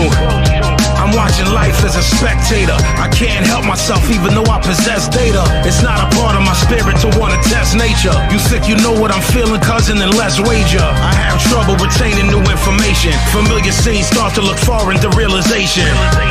Everybody tired of being patient. Mama wonder why her baby crying in the basement. Constant rumination just exacerbates it, to the point where I can't even barely narrate it. I've had doctors tell me that my mind is fascinating, but they can tell me why the sickness has been activated.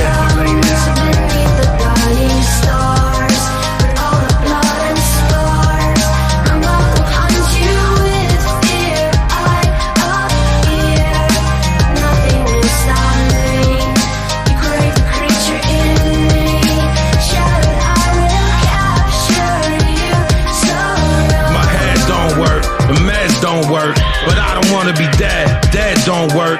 Sleep the cousin of death. The bed don't work. Maybe I'd rather be dead. Dead don't hurt. Realization of an inherent emptiness. Maybe that's another sin for the pessimist. Possibly I am a jinn, we're the exorcist. I've fallen cause I've been on the precipice. Maybe it's my mama's possible regret.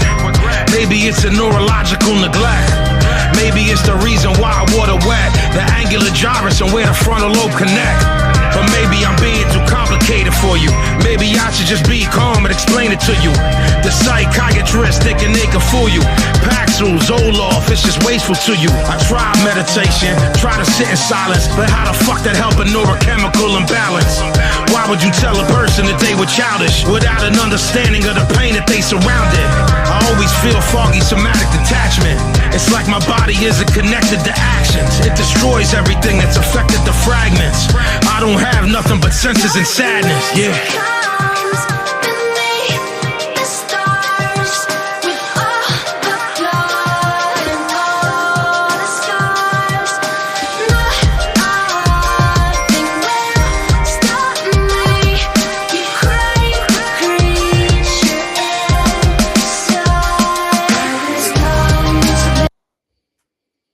Yeah, I'm back. Mhm. Mm.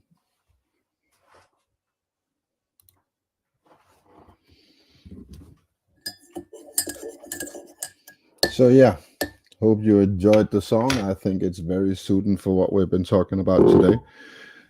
I think it explains the notion of us being misunderstood in everyday life, and how hard it is to grow up in a world like this where nobody understands you for the person that you are, and instead want to understand you as a person they want you to be. So yeah, again, I can call him out. He's called Vinny Paz. He's a man who has seen the righteous path as well, because he used to be like all the other rappers with money, bitches, and gold chains, and all of a sudden he changed his perspective and doing a lot of serious stuff, and I love it.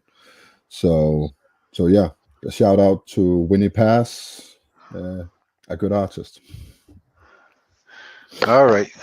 I had to Yeah, go welcome talk to back. a man. I had to go talk to a man about a horse, and then I got attacked. Yeah, Then I got attacked by our puppy. Well, she's not a puppy. She's 11 month, 60-pound pit bull. yeah, well, She still a goes, puppy. yeah, yeah, and she Ra- see, the way my house is set up, I'm on one half of the upstairs, and the master bedroom's on the other half. And right now, the son's in there. The wife was trying to go to bed, and now she got attacked by a 60-foot, or 60-pound pit bull, saying, "Where is he?" Yeah, I just Well, want to say something to Ellie B. hmm On this channel, there's a playlist called My Playlist, and it contains all the music that I play on these live streams. So you don't have to look any further. You can just click that playlist. It's on my channel.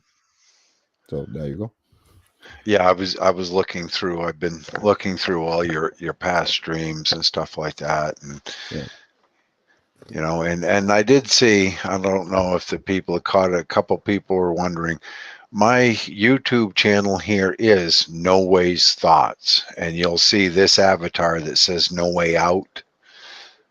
Um, a Yeah. guy like 10 years ago made that avatar. It was for my podcast. See, the name of my podcast was Is There No Way Out? And he made this up, and it says No Way Out on it. But that's where you can find all the stuff. And I Yeah. also have an Odyssey and a BitChute, but BitChute is No Way Out Radio. Okay. And Yeah. but yeah, that so people, they can, I'm just a crazy old, they call me a maniac because I'm from Maine. Been here my whole life. I said, you're darn right, I'm a maniac. Just ask me, I'll tell you. That's a good one. Yeah. But yeah, Well, my name is Brian. Am I a brainiac then? it could be. And yeah, I know Dave. Everybody's named Dave, but that was the thing on my podcast. What everybody liked was the start of it. Is I use the Dave's Not Here clip, Hmm. and so they always like that from the old Cheech and Chong Up in Smoke. Dave's not here, man. And but that's what I always play. No, no, no, it's me, it's Dave. I got the stuff, man. Dave's not here, man. And that was the intro into my podcast. But it worked out, which is just everybody always started calling me No Way, and it just stuck. Yeah. So I mean, I like it. No way is it's good because it has multiple meanings. I like it. oh Uh, yeah, and it's and it was good when I No Way Out Network, and yeah, a lot of times that's what you'll hear when I end my video. And until next time, this is No Way Out. yeah. and it always just fit, and you know, it was just something that you catch on after a while, but still today it is still funny. People still just, they don't call me by my name anymore. They just call me No Way, and I go, and that's where I tease a lot of people too, because you'll hear people when they say No Way, and I go, what? Huh? Yeah, I said, well, you just asked me. You just said No Way, and I go, what? What do you want? yeah. Well, I'm kind of used to that because actually, I think you guys in here are. There's some of you who know me as Brian, and you're the only one calling me Brian except my mom. Out here I have other names, so Oh but they don't well, know me as over Rebel the TV either. So over the years, I've been called everything under the sun but human. oh, I've become a human a lot of times. Yeah. I'm, they call me a bad edition of a human. Oh, yeah. I've been called a few things like that, Yeah, but yeah, you know, well, you know what I wait, respond to that? what's You're a that? bad edition of a grown up. Oh yeah, I've used that a lot. Of you know, you take some guy that's I'm late 50s, and I'll look at some guy my age or whatever that's running his mouth and everything, and I'll look around him. So I only got one question for you. What's that? What do you want to be when you grow up? Yeah. And that boy, that sets him off. You say that to some guy in his 50s, boy, and they get set off big time.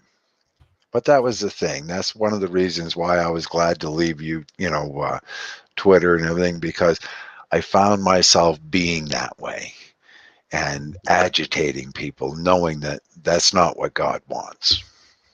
So I had to be good. I had to Yeah, grow up. but it's again, it's about focus. Where you put your focus is where you're gonna learn. And I, I, I, Yeah, s- I say that all over again because I think it's so important. That's one of the few traits I'm actually just filling my kids with on a daily basis. When they come and say, "Dad, I like to do this, but I don't know," just to say, "Do you really want it? And can you focus on it?" Uh, and if you can't, then it's not now. right. Uh, Eh, And that does work. I mean, that was the hardest thing I had to get through our oldest son. He likes working on cars and building, you know, cars and everything else. And I said, you have to slow down and start focusing on what you're doing, and you won't be making so many of these stupid mistakes. Yeah, the biggest thing is you you've got hand tools, and you're working on an engine, and he was known, and he was good for just dropping the wrench or dropping the screwdriver or dropping the pliers, and then 5 minutes later he needs that wrench again and he can't find it. I'm, And it's I'm like that guy. and what's funny now is what I told him here a couple months ago. He had an offer to go to a high performance garage where a guy works only on Chevys, and I mean you're talking 5, 6, 700 horsepower, souped up engines and everything else. And I says, now, boy, you're going to learn to focus, because when you're working on these cars, you have to pay attention. Everything, you don't just drop a screw, put a pile of screws over here and a pile of bolts over there.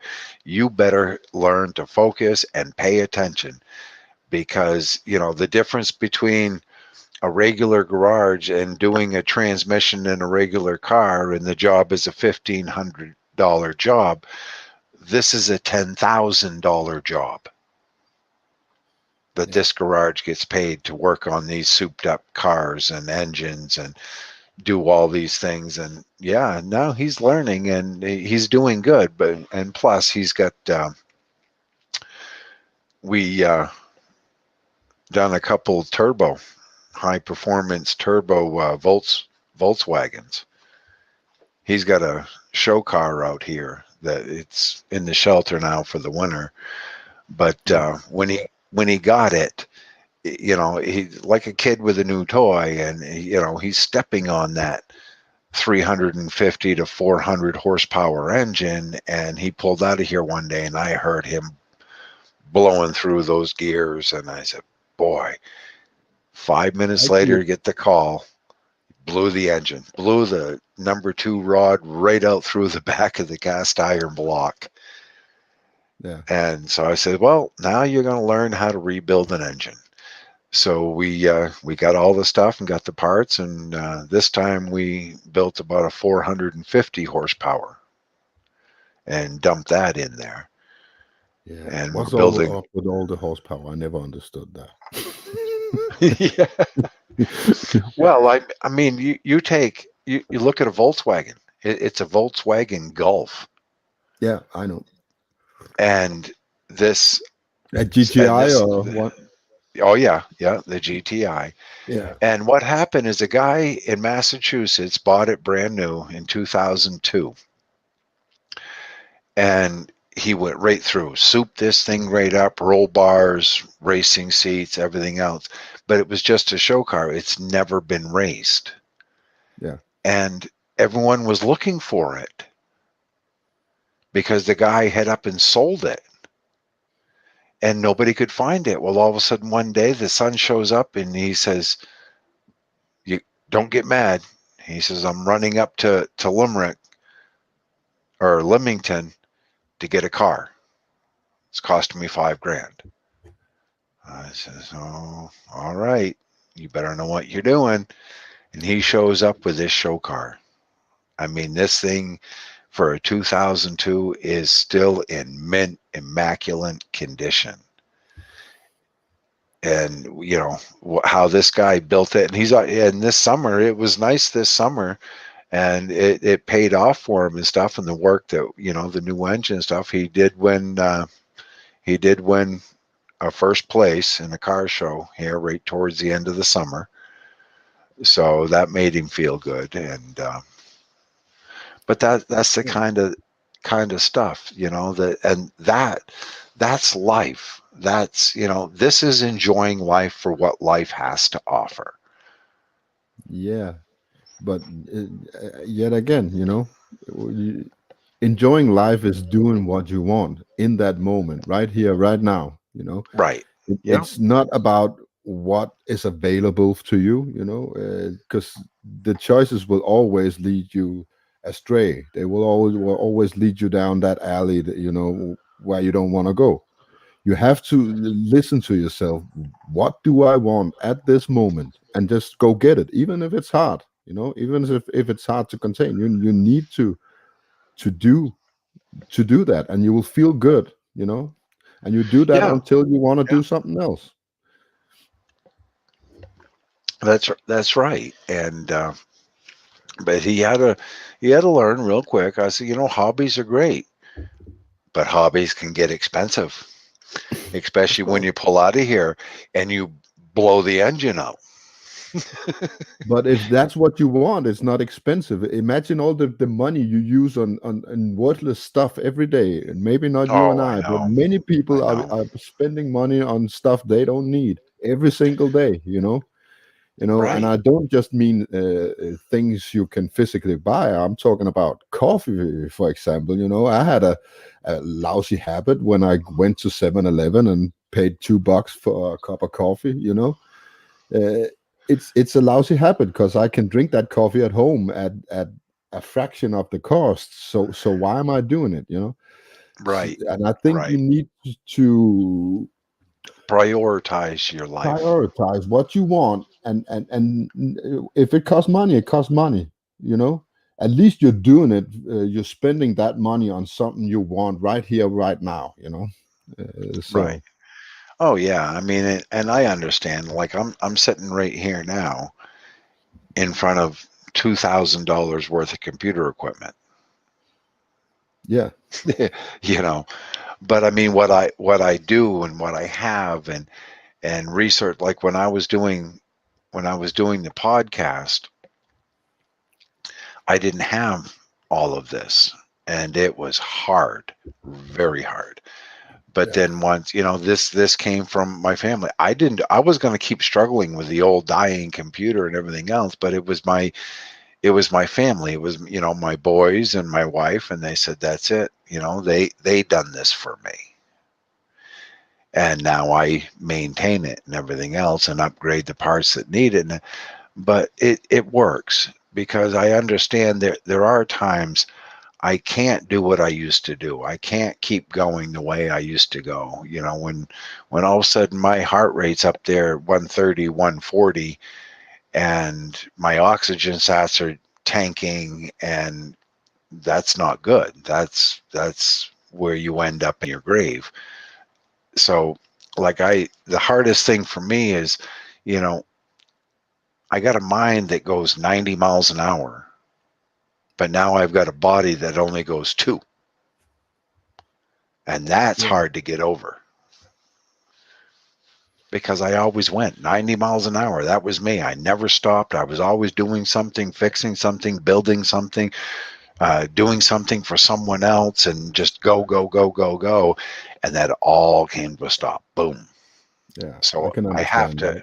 I have to occupy my time so I don't go insane.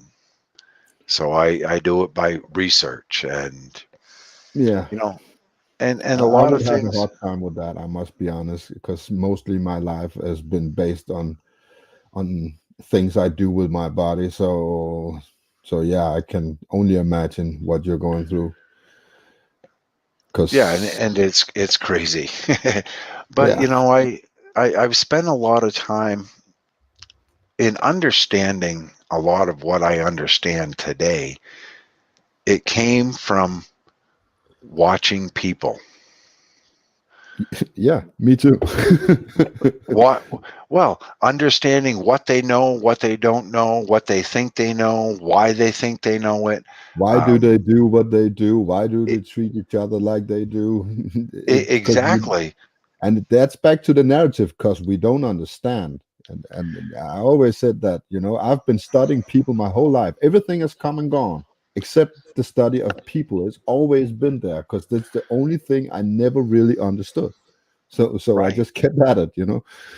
So when the government's doing something today, it's like, how are they getting away with that? Well, there you go. There's 100 million people over there that are believing everything that comes out of their mouth, Yeah, and that's the problem. Because a lot of people, they don't realize. When the CIA director in 1986 made the statement to Congress of, "We will know the disinformation program is yeah. complete when When everybody everything the do American everything. people know is Yeah, false." yeah, I And remember here that. we are today. Here we are today. Everything the American people believe to be true is false. And you can show that to people, and they actually think that that statement is false. When it's Well, yeah, coming directly from the top. And right, it's just insane. right. And when you go back through time, and I mean, it's funny how you look at what happened back in the 70s or the 80s, and then you look at the result of what happened today, and why it happened is because they set it up back then. And if it takes them 50 years to come to their conclusion, it's fine with them. They don't care because their kids are being more or less groomed to take over their place. And that's why when you look in the American Congress today, you see that everybody that's in our government today, their uncle was in it, their grandfather was there before them, and you know so it's all just one generation after another, and it's the same people over and over. And it's like I tell people, if they were lying to you back then, don't you think they're lying to you now? Yeah. But that's the amazing part, right? They keep forgiving the people that are lying to them. Exactly. You know. Exactly. It's like nothing drives me more nuts today than these people that keep pushing, oh, Rand Paul, we got to stand behind Rand Paul. Why? Because he's telling you just what you want to hear. Do you know how many times this guy has run for president and hasn't even made it through the primary? He's just he's right there. He's just the next guy in line. So if he can get all of that support now, then in 2024, who do you think's going to be running? Oh, Rand Paul's going to run again. But do you think he's going to be any better in office? No. Everybody was mad that John McCain lost. And then they realized after that, well, John McCain was a problem. He was no different than the rest. He was no different than George Bush. He was no different. Reagan, they say, was a great president. Well, no, Reagan done a lot of things wrong, and he done a lot of things bad for America. Not as bad as Bill Clinton, not as bad as Barack Obama, and not as bad as this clown, whatever he is, that's in there today. But why is it? Try to explain to people, why is it? You got the fight between the right and the left. Okay. Then why Yeah. is it when the right is in power, we get higher taxes, bigger government, less freedom, less liberty? And then when the Democrats are in there, oh, we get bigger government, less freedoms, less liberty. Um, do you got the picture now? Yeah, If no, and what amazes me when looking from outside and in on the American nation, it is that you have what 320 million people, yeah, and you have two parties, and you have two men, one man on top of each party. That should be the tip of the spear. That should be the best of the best that the U.S. can produce. You know, right. and you get to choose. I'm sorry to say, between Biden and Trump. I mean, Yeah, something right. went wrong, and Well, I know many people, even the sheep in Denmark, think, how can they even elect these people? right. They're given the illusion of a choice Yeah, when they don't realize you don't have a choice because you have what they call your primary where you pick your candidate, but they yeah, they give you the people to choose from. you yeah. know some That's some true. outsider, someone like Abe Lincoln, come out of the middle of Illinois and run for president, is not going to have a chance because he's not only going to be attacked by the left, but he's going to be attacked by the right. You see, it doesn't matter. You're given all of this evil. They say, well, I vote for the lesser of two evils, and you're surprised that you still have evil. Yeah. You voted for the It, lesser of two evils, and you still got evil, and you can't understand why you still have evil. I can understand the notion of creating a choice, but what baffles me that people aren't able to demand a better choice than they're given. Right, right, If you are looking at it, it's not only the U.S. The puppet from Britain or my country are not better. They're also just puppets. And it's very they obvious. are, they are. Yeah, and You and see, and and what? Why doesn't people demand? You know, I want a better choice. I'm okay with we have two parties and a man on top, but I want a better choice than the two people that's in power because they are total imbeciles, and I want something better. Or I'm right, not going to participate. But people and don't and do that. that's where they have it's the indoctrination for one. You take, like, right now, in a couple more weeks, we have a state vote that's going to come up.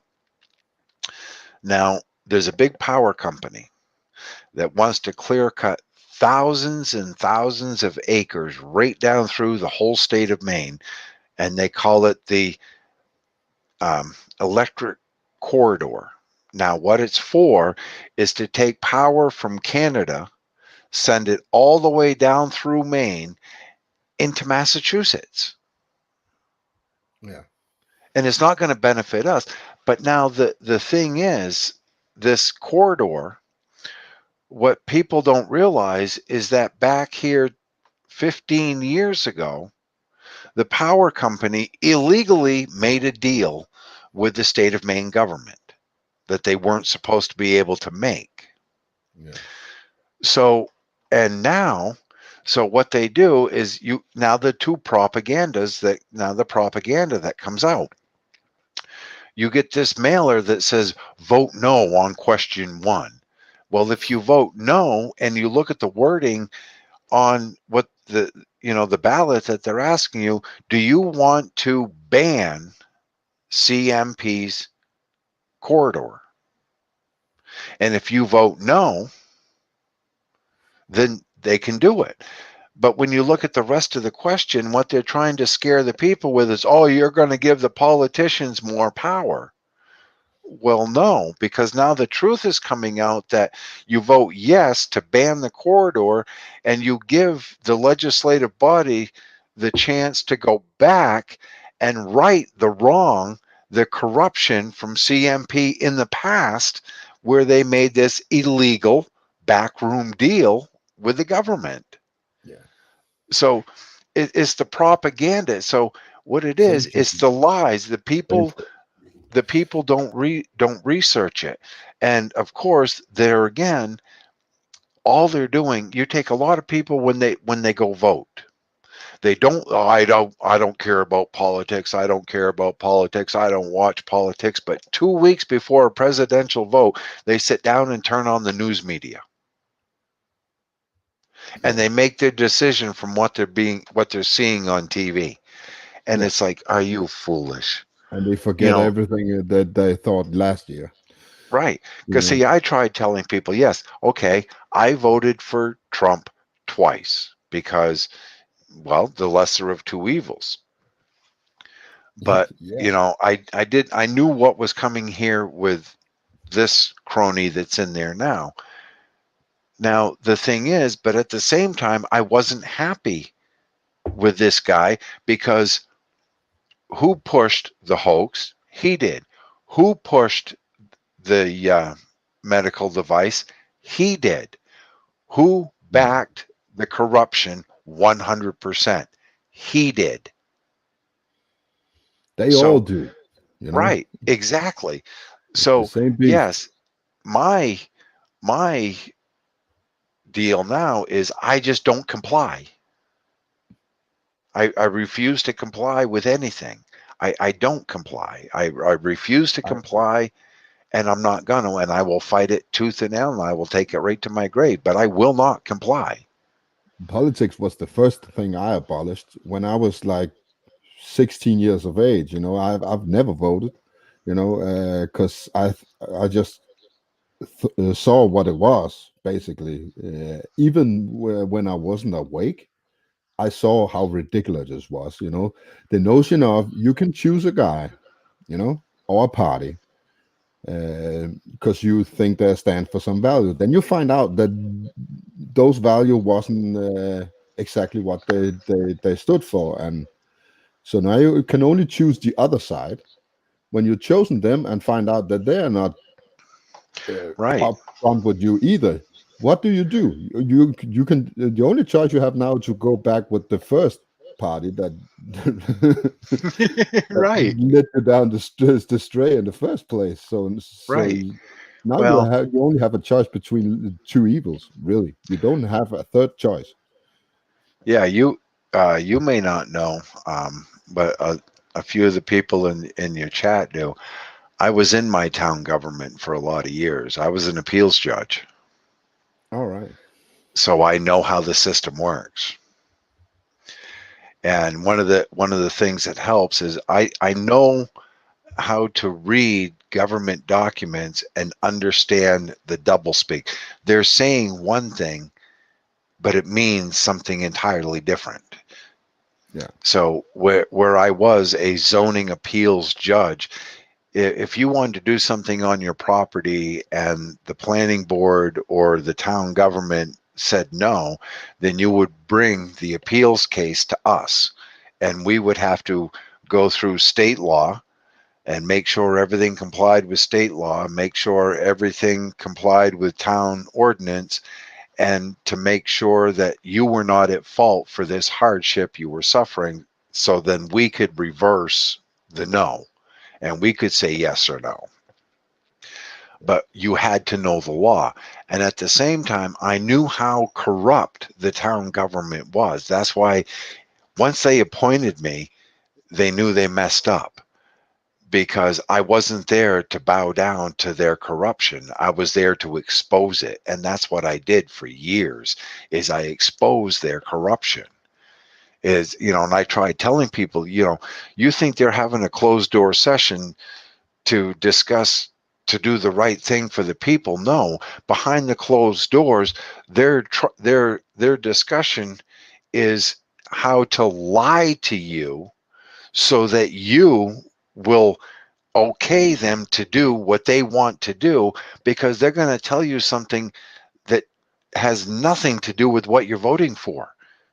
It has nothing to do with it. It's all about winning. Right, exactly. So It's we not have to, about doing right. It's not about doing what you promised. It's just no, about saying whatever it takes to win. right. And 90% of the time, the people that in the town that are trying to get you to say it's okay to do this or that or buy this land or that, it's because they got their hands in the till. Mhm. It's Even their good people brothers. get corrupted Right. by that. Right. It's their brother. It's their cousin. It's their piece of land that they're going to put all this money in their pocket, and they're just trying to lie to you and Yeah. scare you and connive you and coerce you into agreeing.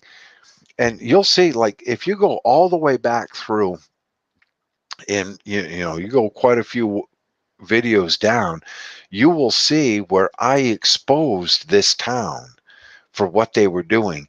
And this is after I had gotten out, and I beat them by 27 votes. I got enough people around town, enough people to watch the videos and enough people to listen to others and everything else. And we beat them by 27 votes.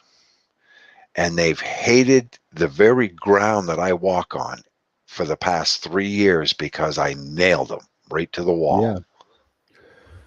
But I also think that good people get lost in that system because they're bound to lose in the first place. You are a rare kind. You were able to keep your integrity while doing this, but a lot of people lose their integrity. You know, Yes, they do. Uh, They do. if you are a good person in a political system like this, you're gonna say to yourself when you want to change the world, even if you have the notion, I really want to change the world, I want to save people, I want to be here for my neighbor and stuff, then you say to yourself, but I have to win to do that, you know? Right. Uh, so people get that notion that it's all right to deceive and compromise and all that shit just to get in office so you can change your fellow human beings down the line, and in that process they lose some of that good side in them. And yeah, I think that Yeah, is they get right. they Yep. get, That's 100% correct. And yeah, before I lost my moral integrity, I got out because yeah, it was getting hard, and you have all these people, hey, rub my back and I'll rub yours. Oh, and I no, that's play enough. the I've game been too here for long and it will eat you yeah. up, right? I've been here for too long, and I will not compromise my own integrity, and I'm out. Goodbye. Yeah, And I had one guy ask me, "Oh, yeah, but we could use you on the planning board because we need somebody that knows the law." And I looked right at him and said, "Look, I can do more damage standing outside with the masses than I can sitting in here with the asses." yeah, And I walked right out of the town hall. Done. but that is the problem. The system is built for good people to fail. Right. Yeah. you know it's And it's I've not seen a about lot. the evil persons, in this world. It's about the system behind them that is destroying good people, so evil always will prevail. That's how I see it. Yeah, because once they get that little bit of power, then they want more, and they Yeah, want more, and they they want get more. corrupted. Yeah, Yeah, and they do. They get so corrupted, and oh, just this little white lie, and then yeah. that white lie becomes a bigger one, then a bigger one. The next thing you know, then they don't care. Then it's just about they strut around, and I'm a If I big get a little higher politician. up the ladder, I can do more good. Instead Right. of being Yeah. satisfied with the good they're able to do now, they want more. Right. And that's the issue. That's the that's the belly of the beast. Yeah. You know? Yeah. It's you know, government is a necessary evil, but it needs to be restrained. Yeah. And what they have realized is they have indoctrinated the people and into allowing them. See, like the Constitution of America was not telling what the government could do, it was written to tell the government what they can't do.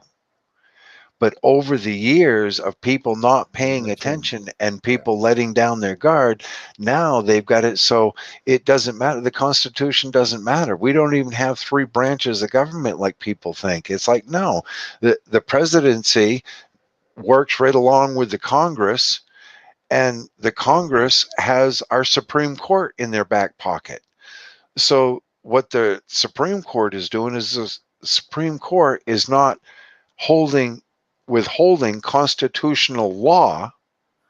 They're just doing whatever the powers to be want. And this is how the whole thing's gotten corrupt. And yeah, it's so sad. It truly is to see that. Oh, I told people, I said, you probably never thought about what the Native Americans, what the indigenous people of this land went through. So, welcome to our world. You are now getting the same thing that we got 200 years ago, 300 years ago. Yeah. It's repeating itself all over. And Well, did it ever go away? no, Did it ever no. stop? It's always been there, right? Right. Yeah, it's just gone from one nationality to another nationality to another nationality to another national, and now it's just The filter just got finer, They start with the rough filter, filtering out what they want, and then they just put in a finer filter all the time until you just have the pure stuff that you want. right. And And now look at the world. I mean, it's happening. People think it's just America or it's just Australia. Well, no, it's not. It's happening everywhere. Look at Germany and France and England and all of Europe, basically. yeah, Europe is really screwed. Yeah. And do you know Then I why? Do you know why? Because we have no guns. well, It's yes, really that simple, exactly, you know? exactly. Right. The only reason America hasn't been destroyed as fast as some of the European countries and Australian stuff is because we're still armed. Yeah. And I kind of chuckle at that. And a lot of people, even there's a guy that does great videos and he's always hiding and stuff in Australia. And he can't believe it. He says, how is America, the American citizens, allowing all of this to go on when America has the largest army in the world? Yeah. Because we're all armed. I mean, Yeah. there's 10 of them in this house alone. Yeah. Just this house. Try to do what they're doing in Aussie right now. Try in Australia. Try to do that in Texas. No, no, it And see wouldn't. what happens. And that's the only reason the state of Maine is kind of hovering on the cusp is because we only have 1.3 million people in the whole state, but we are all heavily armed, and Yeah. we just don't give a crap. It doesn't matter what side of the political aisle we're on. None of us give a crap. We're going to live our life, and we're going to be the maniacs that everybody knows us to be, and we just don't give a shit. That's, Guns, I hate to say it, because I'm not for uh, killing people, and I'm against war and everything, but guns are the great equalizer, because well, it if you is. can, yeah, if you can neutralize their force, being on equal ground, they have to respect you, and we lost that a long time ago, especially here in Denmark. Maybe we have 10,000 hunting rifles in Denmark or something like that. That's it. There are no handguns Yeah. here, and and so and that's the thing. What a lot of that's what they're looking at here in America right now. There is close to 850 million weapons in the hands of the citizens, yeah, and that's a lot of firepower. A yeah, lot. and you have a lot of ex-military, ex-cops, some Oh yeah, actually yeah, and and enthusiasts who knows how to use those guns and are ready to use them guns and have used those guns. So you have right, a pretty big army, and that's why they fear you. You know, right, and we it's just not only the guns; it's the people behind the guns that they fear. right, It's the and they're mentality. pushing us. They are pushing us. They want you to And do something because that's the only way they can intervene. That's the only way they can use force against you. As long as you have that great equalizer, they have no right, power and over you. that's why a lot of us are just sitting back and say, do what you want. We're just not going to comply. We're not going to do it. And I know that there's a few of the county sheriffs that go by my house, and they're not happy. They're not happy when they see the Gadsden flag, the 13-star colonial flag, the rebel flag, the Yeah, I have a flag. yeah. No, this was the Confederate battle flag, Oh, and on the flagpole out in front of the house, the top flag, it spells it right out: F Biden, and FU2 for voting for him. And below yeah. that is the American flag upside down. And even We actually saw that motion in the chat earlier. It's fuck the fucking fuckers, isn't right, it? and just to tick off the liberals even worse, right on the side of the house is a big flaming Q flag. Even though I know Q was, you know, here we're going to show you what we're doing. It's not like we're going to do anything about it. We're just going to show you what all the corruption that's there. So see, I'm one that I don't have to say anything. Just look at my flags. It says it all. Even the state of Maine flag is hanging upside down. And it's like, that's all I need to do. Look at my flags. Isn't that enough to know that I don't really give a crap about you? That I've had enough of your corruption, I've had enough of your crookedness, and I am going to live my life for my family, and I'm going to live it for God, and this is what I think of you. Have a nice day. Yeah, You and it know? means nation in distress, right? Just like it do in Right, our yes. country. Yes, the flag upside down, because America is in distress. It Yeah, really is. It's a mess. But they also know that if they tried to push our military to go against the American people, that 80% of the military would turn their backs on the government. Just like they did when the crony there was inaugurated and all the National Guard were standing there with their backs to the motorcade. More or yeah, less, we don't back you, dude. We back the American people. And yeah. that's why they're trying all these mandates. It's a met, and it's going to get worse. And Elgo said it perfectly earlier. They're going to try to starve the American people into compliance, Yeah, and it's not going to work in the state of Maine it will. because, I promise you. It will. Starvation works everywhere. well, we have wildlife. Yeah, but still, you have people who want stuff that might not be able to get no more. So Oh yeah, there's it's going to just be a like lot of indoctrination in every other corners. You think you right. need stuff.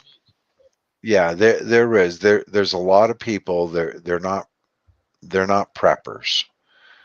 Yeah, They have no. I mean, I've got what I've got, and I can last a long time with.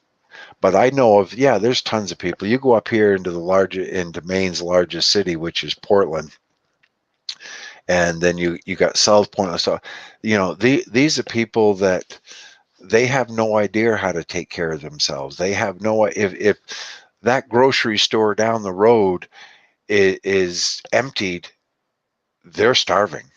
yeah, or And just some stuff is missing. I know people here around me, very good people, very good friends, that think that they can't live without Coca-Cola. oh, geez, yeah, You see what I'm saying? You know, yep, if the local store runs out of Coca-Cola, they'll be like, "Oh my God, where do I go get my Coca-Cola?" Instead of saying, "Maybe I can drink Sprite for 2 days. It's gonna be yeah. okay." Or have you You ever know? heard of it's a liquid. Yeah, It's called water. Have you ever heard of water? yeah, but it has no bubbles in it. It's boring. Right, no sugar. But that's where a lot of people the only thing that I would miss is my coffee. That's all I drink. I drink coffee and water. Yeah, That's it. That's that is all I drink. well. I have some bad habits left. Cake is one of them. I need cake.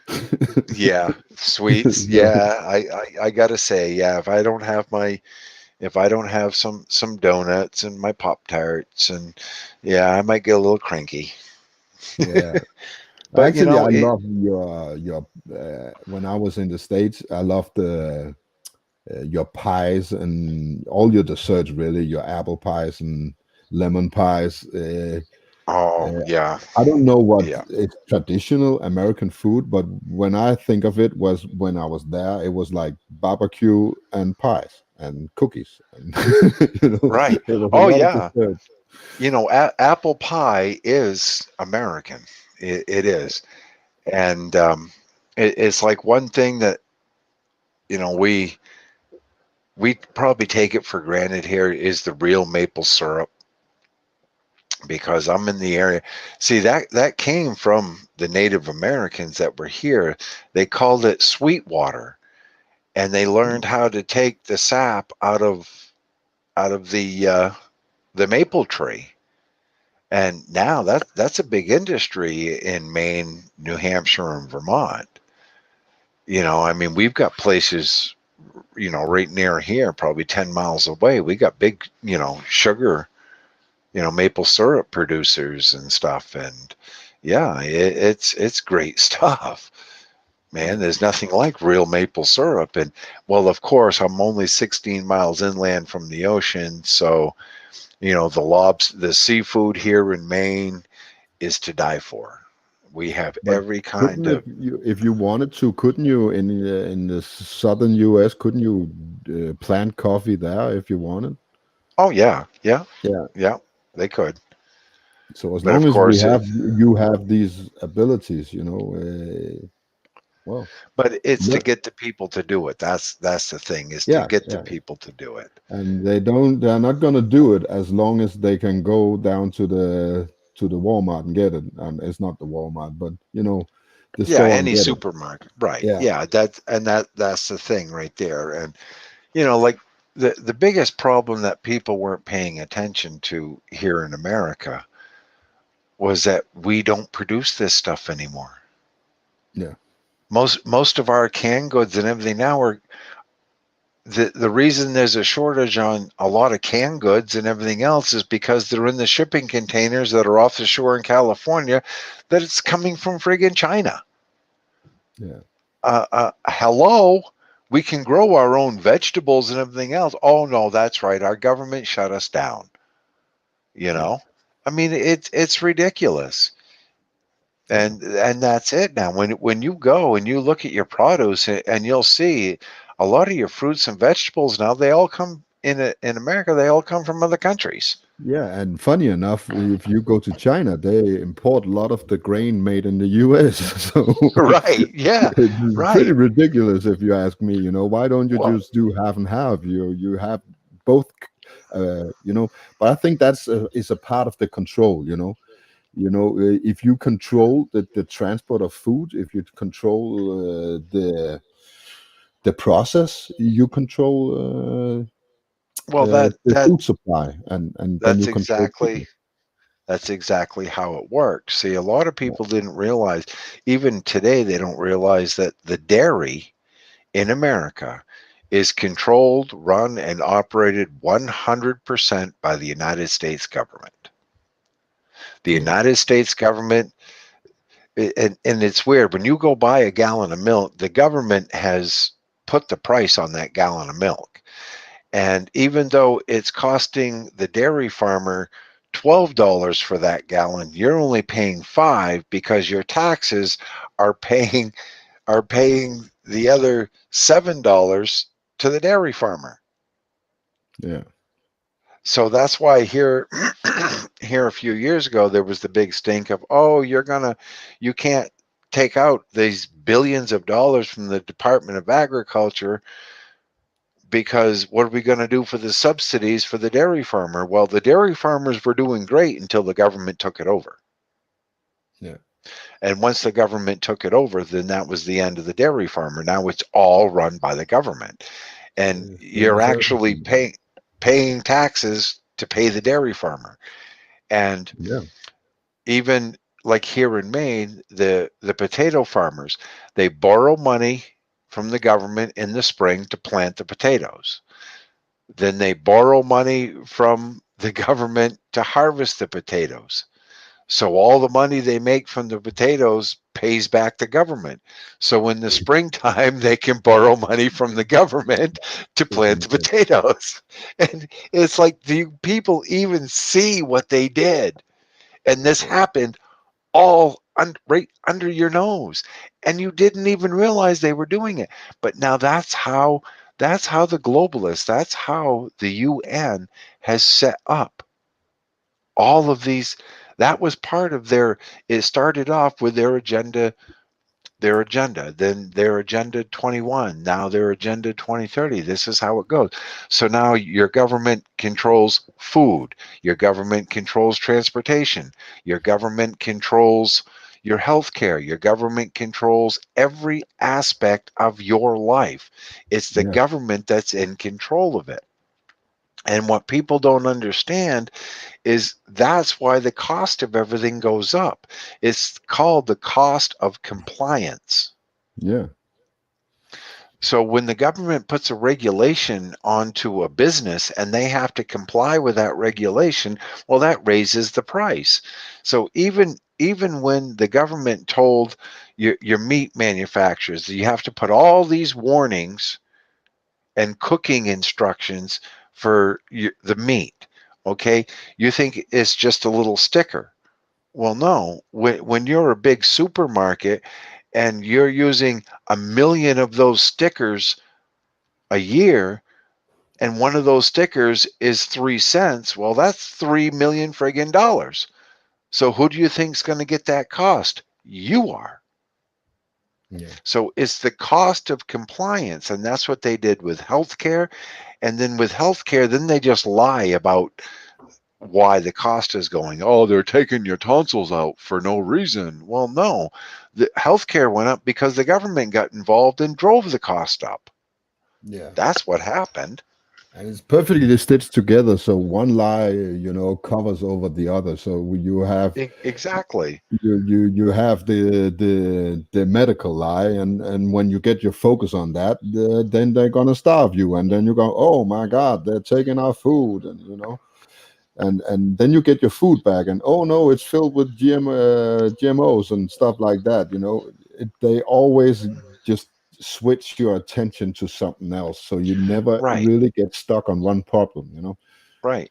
Yeah, because the government creates the problem, then the government blames it on somebody else, Mhm. and then the government stands up and says, "Oh, well, we're going to fight for you to make it right." Yeah, And the people fall for it every single time. yeah, You know, because like when they come out with what they called HMOs for healthcare back in the 90s, I used to call that healthy men only, because they didn't want sick people. They didn't want women because women could get pregnant and it's a big cost. So the HMO was healthy men only.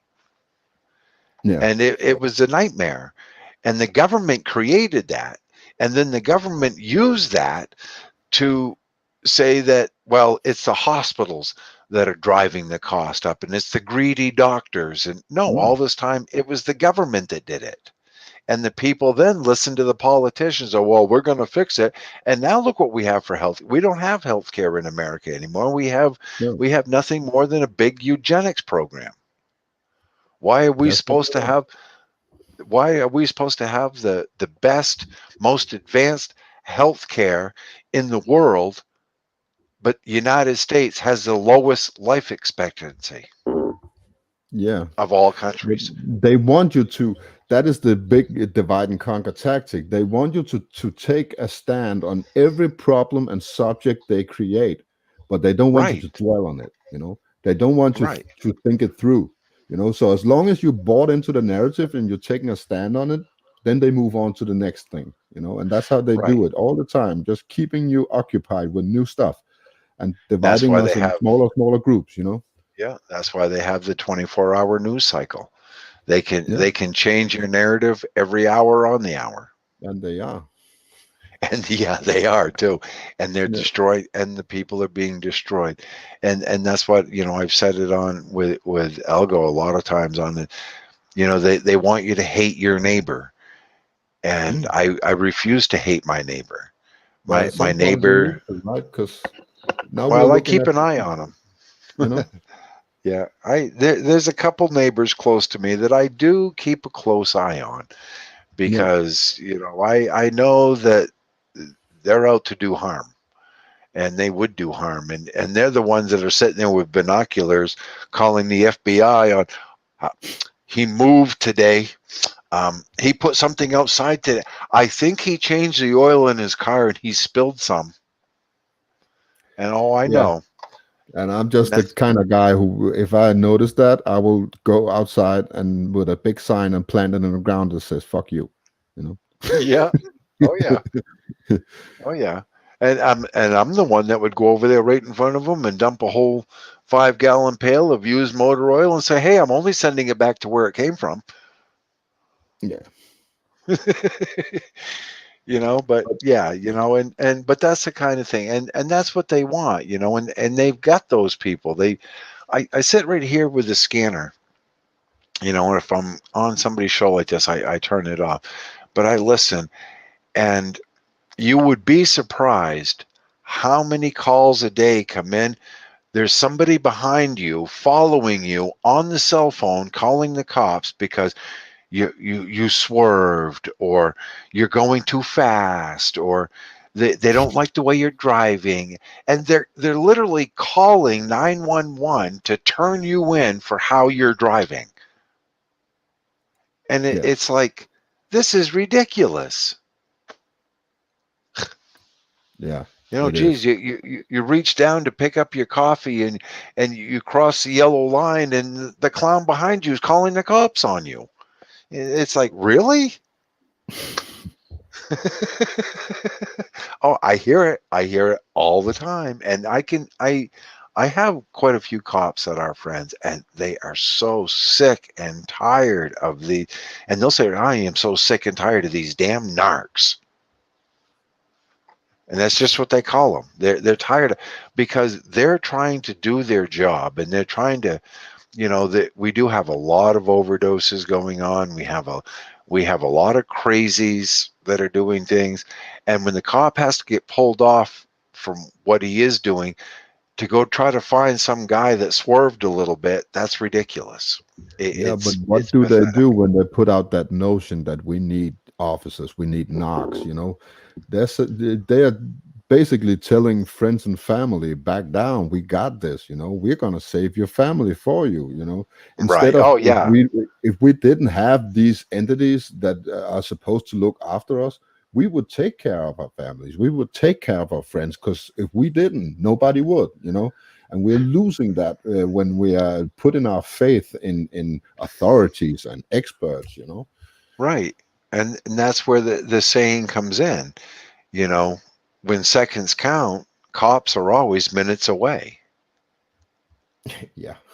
When somebody breaks in, kicks in your front door, and they got a gun in their hand, oh, do you mind waiting right there? I'm calling the cops, okay? So you just Yeah. wait right there. You can't rob me yet because I'm calling the cops. So you wait until I call them, okay?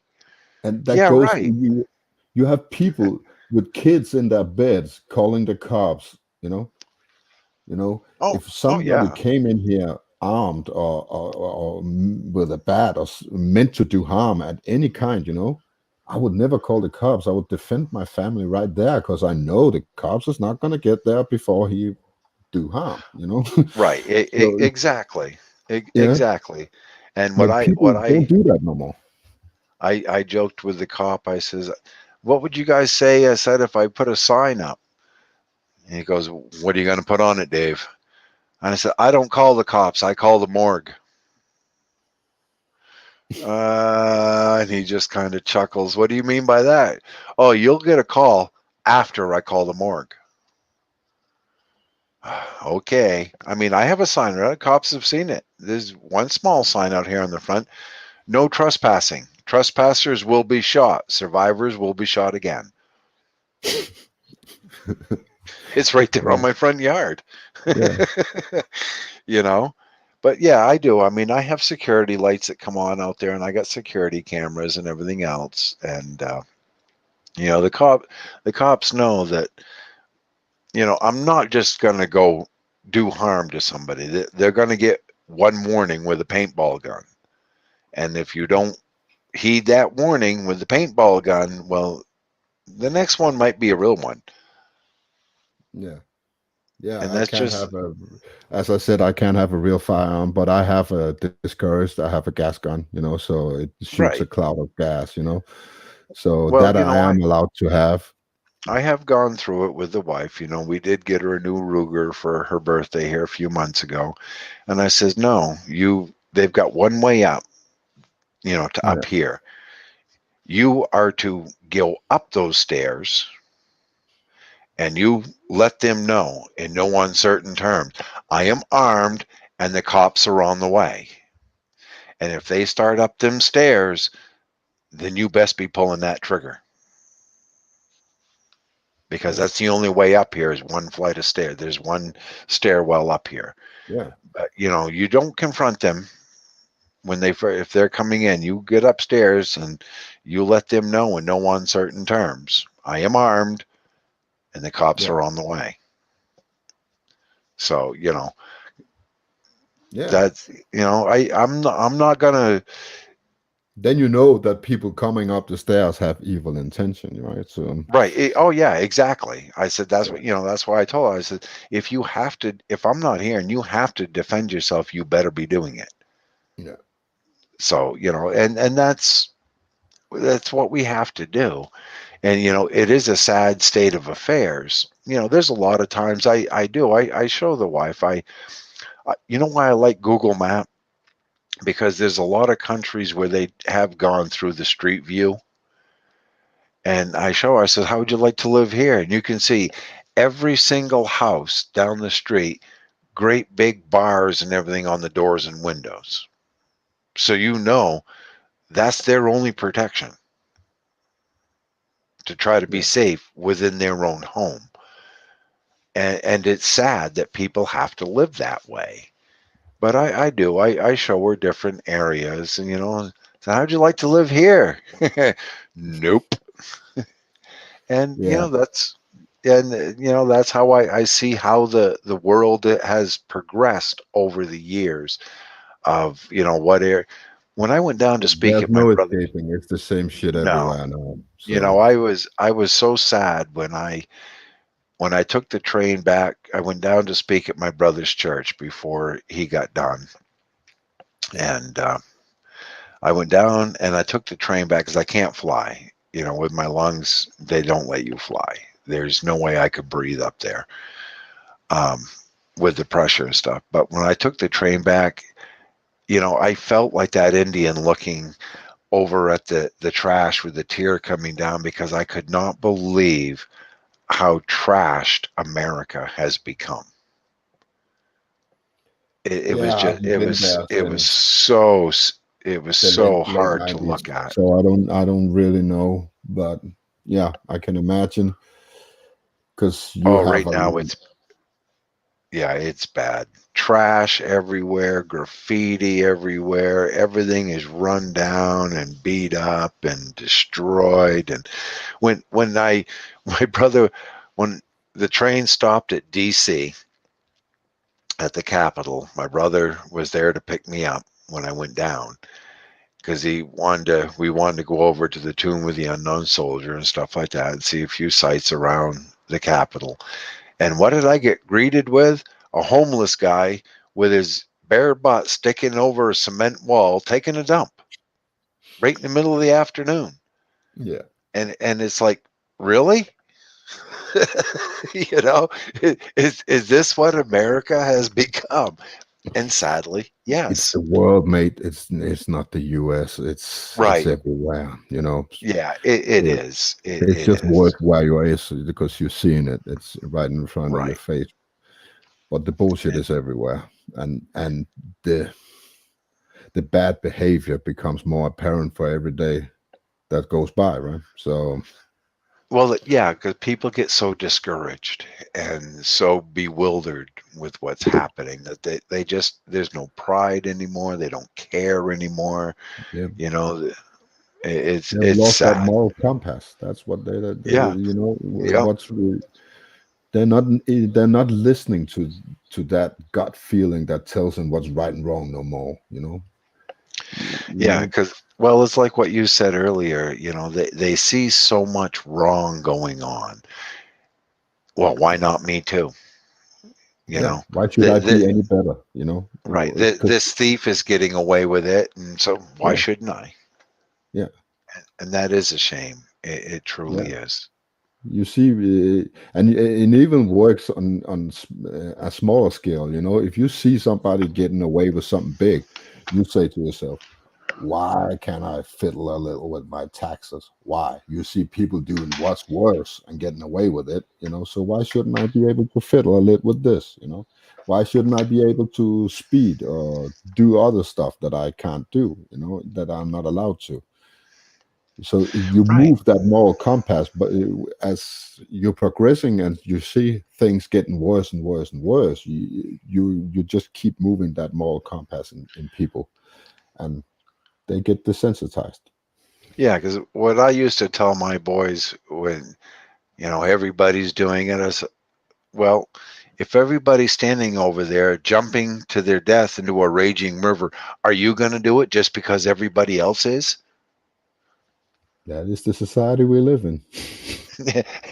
and yeah, I think I would have been surprised if went, well, yeah, everybody else is doing it.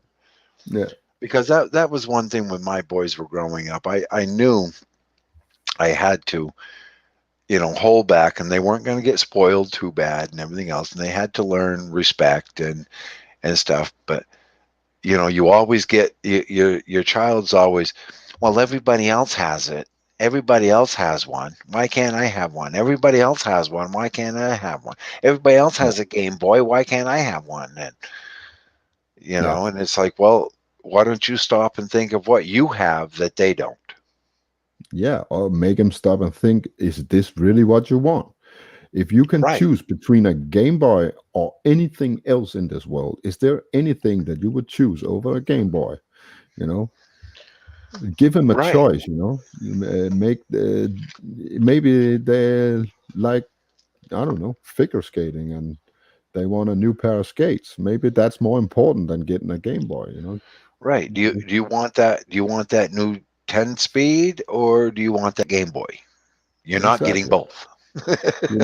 'Cause that notion is put in there either by affiliation or by commercial. That's why they have this thought in the first place. So give them an alternative. If you could Right, have yeah. anything in the world right now, what would you have? And they're probably not gonna mention Game Boy. no, so, Right, right. so Exactly, exactly. so give them And another choice. Give them a better choice. right, right. Or wait, basically give them a choice. Well, the biggest thing, and it was hard. I mean, that's the thing. I've been with my wife for 30 years, and the biggest problem I did have, and that is, and I'm sure a lot of families, you're not just fighting the boys, but you got to fight the wife, Yeah. because you're going to say no. And I mean, and I remember I did it as a kid too. Dad would say no, and I would run to mom. And if I went to mom first and mom said no, then I would run to dad. Mm. And that's just the way it is. And Yeah, I and think it that's a good thing. I think right, you need just like a battery, you need a positive and a negative, and you need that as a kid as well, because as a kid you still have this moral compass, so you still have the ability to take both sides of the story and create your own opinion. So I think right, it's yeah, very important that you can listen to both your mom and dad, even if they are totally opposite on the same subject. right. And it did work out good. Both my boys now, one's 29 and one's 24, and they would do anything for us that we asked, that we need, or and they keep a good eye on us, and they make sure we're all set. Especially now, my wife's a few years older than I am, and they understand that we're to the point where we need help with things. All your parents do, and that's a good thing that I've always had a good relationship with my boys, and Yeah, it works. So I'm happy there. it's all good. It is what we make it. Oh yeah, And yeah, that's the important part. They can force us all they want, but in the end, we choose what's happening inside our closed doors. They don't. right, And that's the problem. That's why they're coming for you. That's why they want to infiltrate your home now. They want to come and knock at your door for a number of different reasons, because they want inside that closed doors, your domain. They only pay your sanctuary. Basically, right. they want to get in there because they know they have you when you go outside the door. They have you on every street corner. No matter what when you go outside, the propaganda starts. Out there Oh, of you have course no it choice. does. But Right. when you come home, that's where you have your sanctuary. That's where you can make rational thoughts. That's where you can teach your kids all the good stuff in life and use their moral compass. And they want to interrupt that. That's the next mission, I think. They want to come in your home and disrupt that. Yeah, because that's the biggest thing they push here, and they have for the past 20 years of your child is not yours, it's the community. The community should raise your child. And it's like, no, no, no, no, no, no, no, no. You're giving me the bills. That means I have the say. And that's just how it is. But Yeah. yeah, it is. And but the more, Brian, you get looking into the Bible, the more you will see that. You you'll see how in the past how society was, and why society fell apart, and what happened to society, and the reasoning behind it.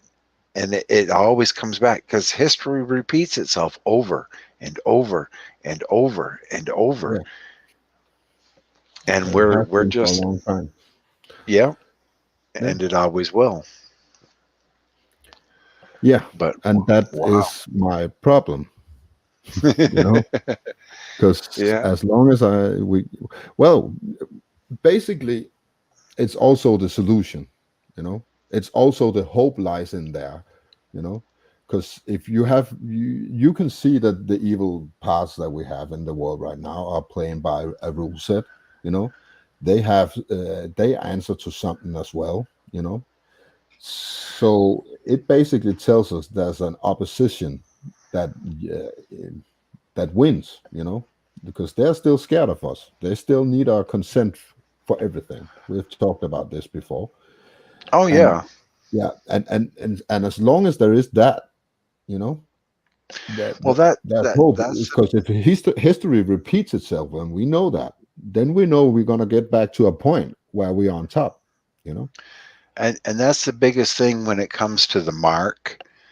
Um, when you look at that and you look at the wording within it, it's causeth many to take it. So what that's telling you is that it's not going to be forced onto the people. People are going to do it willingly. And we're seeing that right today with this medical device of people are willingly taking it. And those of us that don't, well, they all want us destroyed. And we see that and we're hearing more and more of that. And that's where the coercion and stuff is coming in, and that's how Yeah, they've done it. You know, people, a lot of people misunderstand that. They think Adolf Hitler forced Germany into what they became. They no, don't no, realize is that the people gave him the power. they were They talking to it. Yeah, right, they accepted it willingly with not knowing what was going on behind the scenes. Not until when, Russia and America stormed through Berlin, and then the people of Germany realized what this madman was doing, that they had no idea it was happening. They didn't see it. They didn't know this was happening. They, they didn't know how he was treating the people of, Austria and Poland and mm. other countries and in France. They had no idea what he was doing because Neither did they, he. I basically think neither did he. You know. right, right. And that's what we're seeing today is that they so many people don't want to think ill will of another person. So when that person is doing wrong, they refuse to see what it is that they're doing. They Yeah. just, and that's that's the biggest thing. And I understand, with my wife, she's got such a kind heart and she's such a kind person that she can't see that people are doing evil and they're doing wrong. I said, and then I pointed out to her, well, look what they're really doing. Mm. Oh, I didn't even realize. I said, right. Because she cannot speak or think that somebody is doing ill will towards others. Yeah. Me, I don't trust a lot of people. I really don't. I've always been one that I trust people and I will be kind to people until they give me a reason not to be. But you know what? Evil is not my biggest concern. You know, it's the people in between. You know, I respect good Right, people, and I actually right. respect evil as well. Because it never evil never try to persuade you that it's anything else but evil. People do that. You know, my problem is not with the people who are buying into the narrative, hook, line, and sinker. Those are not the problem. The people I have problem with is the collaborators in the middle. You know, the Oh people who yeah. say, "I have to do this." You know, I don't agree, but I have to do this. Those are the people that are my problem. You know. Right. And because those are the people, like right now, you're seeing it in your hospitals, and you're seeing it with a lot of your law enforcement. And, well, it's my orders, so I have to. Well, Yeah. no, you don't. No, you don't. And yeah, I agree there. And that is where I have a big problem as Yeah. well. It's even with World War II, and even with World War One, there was a lot more to it than just, you know, when you look at the financials of it, take just the financials alone, the World Banks, they were funding both sides. Mm, I know. And, I know. right. And and what I really get a kick out of today are the people that don't understand that, no, it was not the UN that created Israel in 1948. God did thousands of years before, but they lost their land because they left their covenant with God. They were not following God. So God, well, if you're not going to follow me, you're not going to have your land. Yeah. And they were just allowed to get their land back after world. But I mean, there was a lot of coercion in there too. Britain had a big part in it. The United States had a big part in it. It's like there's so much more to all of this than people are being taught today. And yeah, it's I saw Elgo's comment there, and yeah, I'd like to sit down and have a long discussion with him offline about World War II and stuff, Yeah. because there's a lot I don't talk about, but there's a lot of similarities of things that did happen that people need to see is happening Yeah. again. It's the same thing, when I go back and watch when we were occupied by Germany in the 40s, the problem was at the start we got invaded by German soldiers, yeah. But 2 years down the line, it was no longer the German soldier that kept up the control in Denmark. It was all the collaborators. We had politicians and news anchors and all these people were collaborators for the Germany, and they carried out the German propaganda, if you want. And it was no longer the German people who did that. You had Danish people converting Danish people. So Right, right. And that's what we have today. Sure, America's a melting pot, but yet we have people that are basically Americans, and they're destroying other Americans' lives. And it's like, why? We all have to live here. We're all on this earth, and it's not just that we're Americans or Danish or German or yeah, British, or Canadian. We're all human beings, and we all yeah, have to work together. and yeah, and that is the problem, and that's where, oh well, we're Germans and we're better than you. Well, no, we're Americans and we're better. No, you're no better than I am, and nobody is. We're all the same. I mean, you eat something, your body processes it, and hey, guess what? Your crap stinks as bad as mine does. It's that's human nature. And yeah. this is where I think, but this is the biggest thing, that they not only divide us in our countries, amongst ourselves, but they divide us nationality, natural in internationally. They divide us in 100 different ways, even Oh, ways we don't even can imagine. right, right. You know. And yeah, they do. And it So, does. It's too bad, because, well, when we die, we're all the same.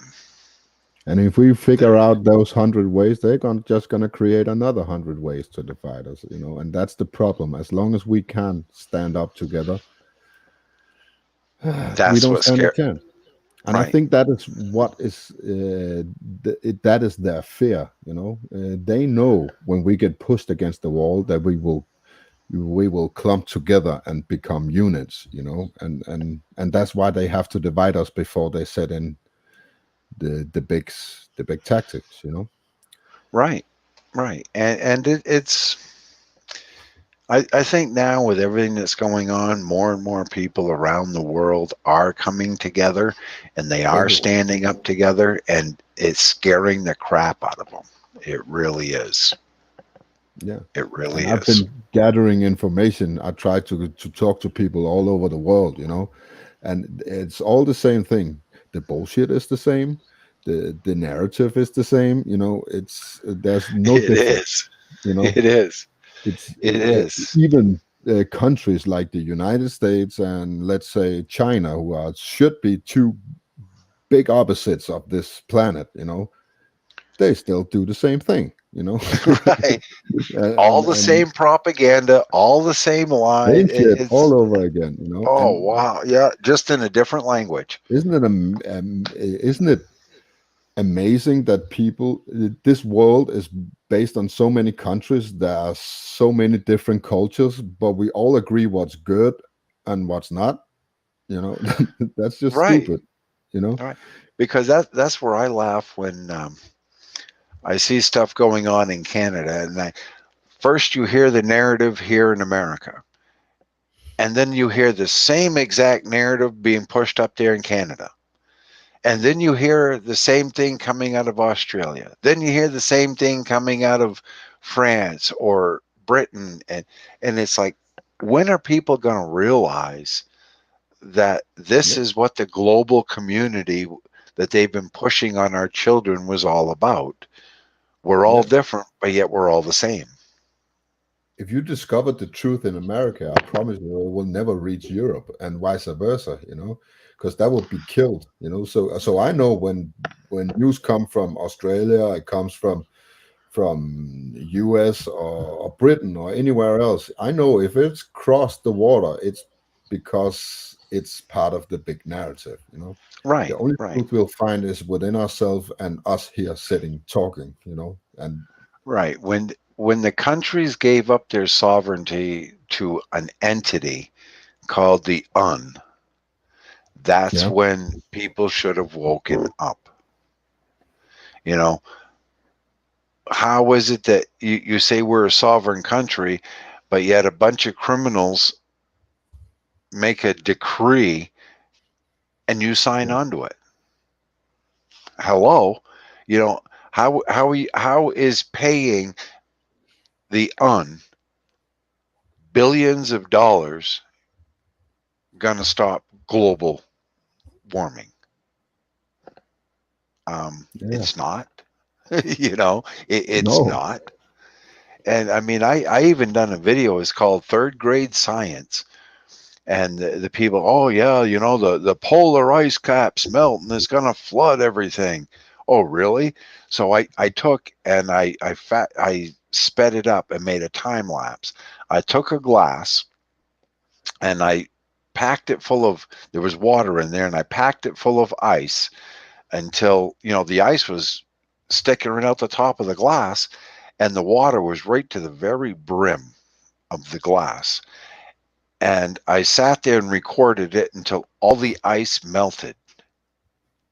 And you would not believe how many people actually thought the glass was going to overflow Be- because they were never taught displacement, you know.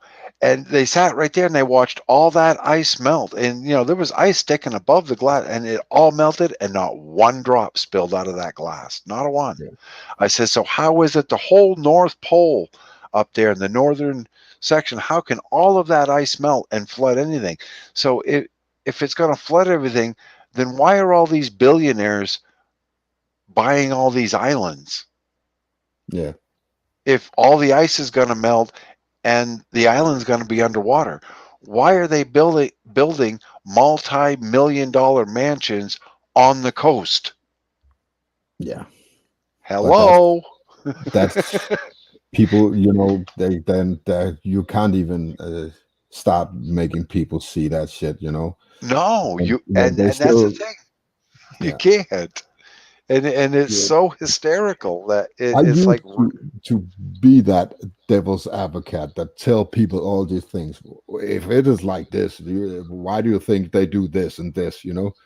but all that stopped when I saw what's happened for the last 2 years. I don't do Yeah, that anymore, you know, because right. if you can tell people to do all these things and incorporate all what they have done for the last 2 years in the human race, how can I fight with that? You know, you know, And that's why, I'll say that God put it in my heart these past couple of years. You'll notice that my videos, the content in them has changed because, like what you just said, I'm beating a dead horse, trying to play the devil's advocate and show them this stuff. I was beating a dead horse because people weren't listening anyway. It was, I think it was beyond their scope of understanding. They didn't want to understand it. They didn't want to hear it.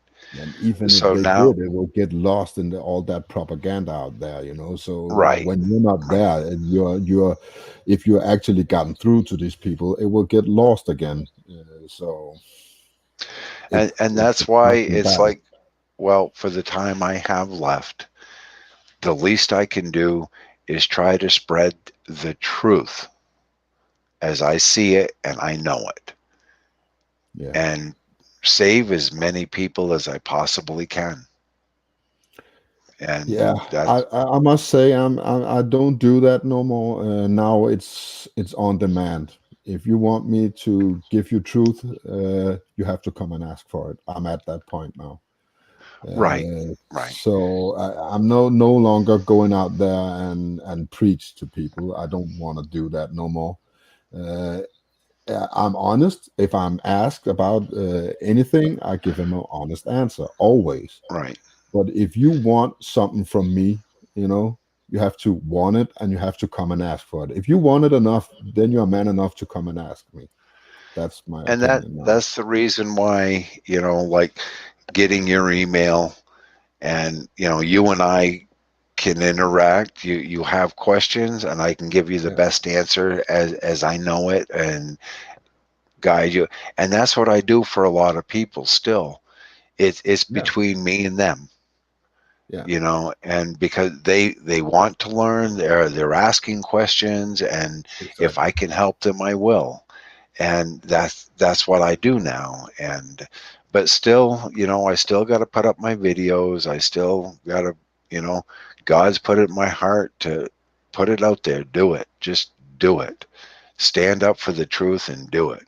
And I look at Amen. it now as, if the world so hated Jesus for his truth, they will surely hate me.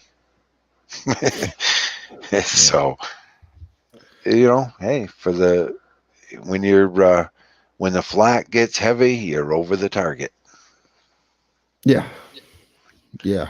But I no longer want that. You know, now I just want people around me that I can reason with and connect with. You know, Yeah. Oh, I'm no I longer trying to understand that. save the world. I don't want to save the world. Uh, I'm gonna stick to the people around me. Right. I'll save the people. This world is doomed. Yeah, That's the as way I I said, see it. I'll save the people that I love and everybody who wants me to save them. Right. That's how I do And that's it. And that's one of the lessons, through the Bible, is that's why God tells us to turn from these people, because if you're trying to hang on to them, God knows that it's human nature, and your kindness, you will start losing that moral compass, as you call it. it. And when they go over the cliff, you'll go right over with them. Yeah, You I won't see it be able in to my stop it. everyday life. You know, even I, who was aware of this, and actually are looking out for my compass every day, my moral compass. You know, I watch out and Yeah. protect it every day. I even see myself do stuff that I'm not programmed to do. I haven't that I'm not that's not me, you know. I even get caught in those little snares sometimes, you know, and say, "Whoa, Oh they yeah. just got me." You know, Yeah. you need to stop that. Right. And that's how we are, Yeah, and but that's where we all fall short, and that's what the lessons are. especially in the book of Romans. That's a lot of the lessons in there is to prove that we are not worthy. None of us are. But it's what we do And yet to correct we all are, ourselves. you know. Right, right. And it's what we do to correct ourselves that matters. Yeah, Because if it's one thing certain is, number one, you can't get away from death. Nobody alive today can get away from death. yeah. And then it is our free will and the choices we made that we will be judged upon. Well, there's only two things that is 100% certainty. We all gonna die, and none of us have the whole truth.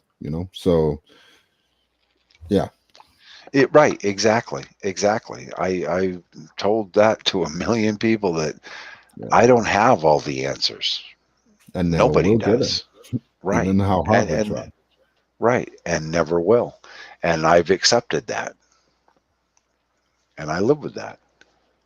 Yeah, But wow, it's 2 o'clock in the morning here. yeah. Holy cow. The And sun was I have kids that are waking up now, so I think we're gonna end it on this notion. already. Because both of my kids are awake now, so I have to go make breakfast. I'm not on duty this week. I'm on vacation, so that's why I can do this US edition for 4 hours, and I loving it. So Yes, I enjoyed it. And hey, I'm oh, I praise really had God a good that time today. No way, Dave. he Uh, kept my yeah, lungs working. yeah. This is Uh, something for me. I just love it, and we can have a conversation anytime you want, and it doesn't have to be on a live stream. You can call me anytime you want, my friend. Already. And I do you have a Skype? Do you do a Skype or Ooh, no, not really. I use Discord, yeah, I've but never. I can get Skype. I think I have an account. I just haven't used it for years.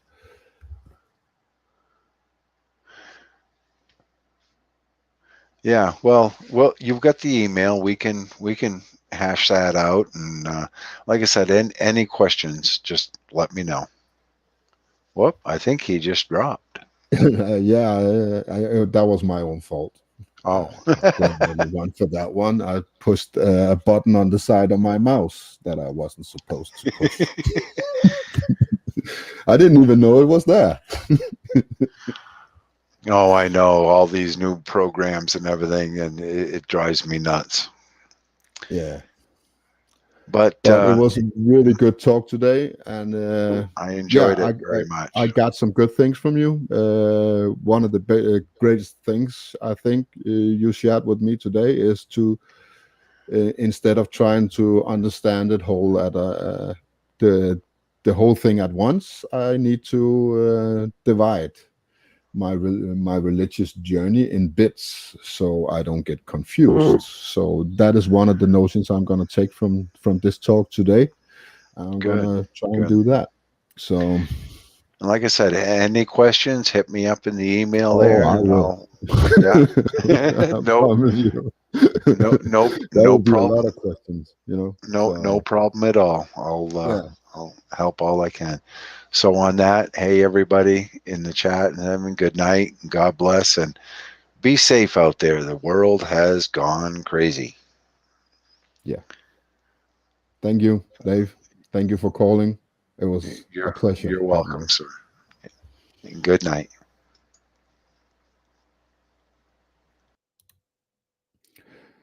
Yeah. Uh, that's almost 4 hours. It's amazing how time flies in good company. So, yeah, we have a lot of people dropping by. I haven't shouted out all of them, and I probably can't go back and see everybody, but I see Johnny Cool has been here, David Wolf. Welcome to you guys. Mr. Mensa is here. Always a good support from Britain. Uh,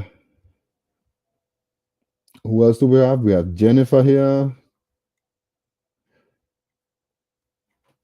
Anybody else I haven't mentioned? If I'm missing you, Constant Bruins, if I'm missing any of you, please forgive me. I had such a good conversation. I didn't get to see everything in chat, so I probably missed some of you. I loved the conversation today with two people who I have learned to respect as human beings, and I'm pretty sure if we met in real life, we will become really good friends, and that goes for a lot of you other people here. I'm a very easy guy to come around, and so please call in. You know, I don't I don't expect anything from anybody that calls in here, except that you want to talk. That's it. So if you are out there and you are lacking the ability to have conversations with the people around you, that's how I started this. You know, it's because I hadn't got anybody to talk about these issues with. So if you're feeling like that, call me, you know, anytime, write me. I'm gonna try and put all my information on the YouTube channel. So it's in the about information. I'm gonna put my email and my phone number in there because that's how I roll, you know. If people want to troll me, be my guest.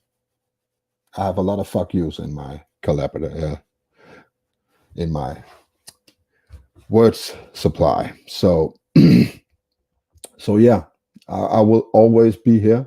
If you write me or text me or anything, and I'm not answering, it's because I'm either sleeping or working. Once I do neither, I will check my emails and I will reply to you. So if you ever need me, I'm here. When I say stuff like I'm no longer want to save and help people, it doesn't apply to people who are asking me. If you ask for my help, I will always be willing to give it. So that's it.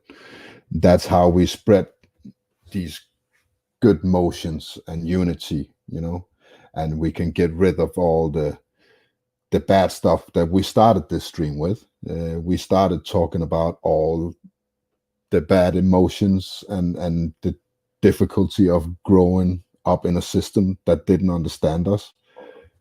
Well, those who don't understand us don't have to, because if we can just unite, you know, all the people here who have these anxieties and problems in real life, you know, because it has been a journey for me, you know.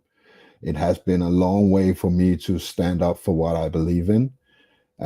For a long time, I wanted to be part of something that I didn't believe in just because of the narrative. And now I'm out of that zone. Now people can come and join me, you know, for what I believe in or what they believe in. And we can meet on common ground. But if they want to mark me, go right ahead. I don't give a shit. I'm over that. I'm bigger than that. And that's my notion to you people out there, you know. It's not their fault. It's not our fault. It's something else behind. It's the whole system, you know. So stop taking the blame and stop giving the blame. It goes both ways, you know. If you're letting what they're saying get to you, it will hurt you no matter what. And if you tell these people off, then you will hurt them, and it's not their fault either. So just, how do I put this? Just learn to accept there are things in this world you cannot change, you know? And there are people out there you cannot change. And worry about what you can change. That is the notion. That's where we're gonna leave today. Spread good communication, spread good vibes. And if we do that for a long period of time, I promise you, at some point, they will come back to you. So that's it. That is me for tonight. This is Rebel TV signing off. I'll see you on the flip side. And now I lost the piece of music that I had in here, but you can go back to the start of the stream and see the music that I chose for this night. And there were some people asking me about the music, and I can say that I have a playlist on this channel that's called My Playlist, and every artist that I'm playing here is on that list. So go there and watch some good music. So this is Rebel TV. Bye bye for today. See you all on the flip side.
There's a monster under my bed, and at my window there's a dragon. I accepted the challenge, it turned me into a savage.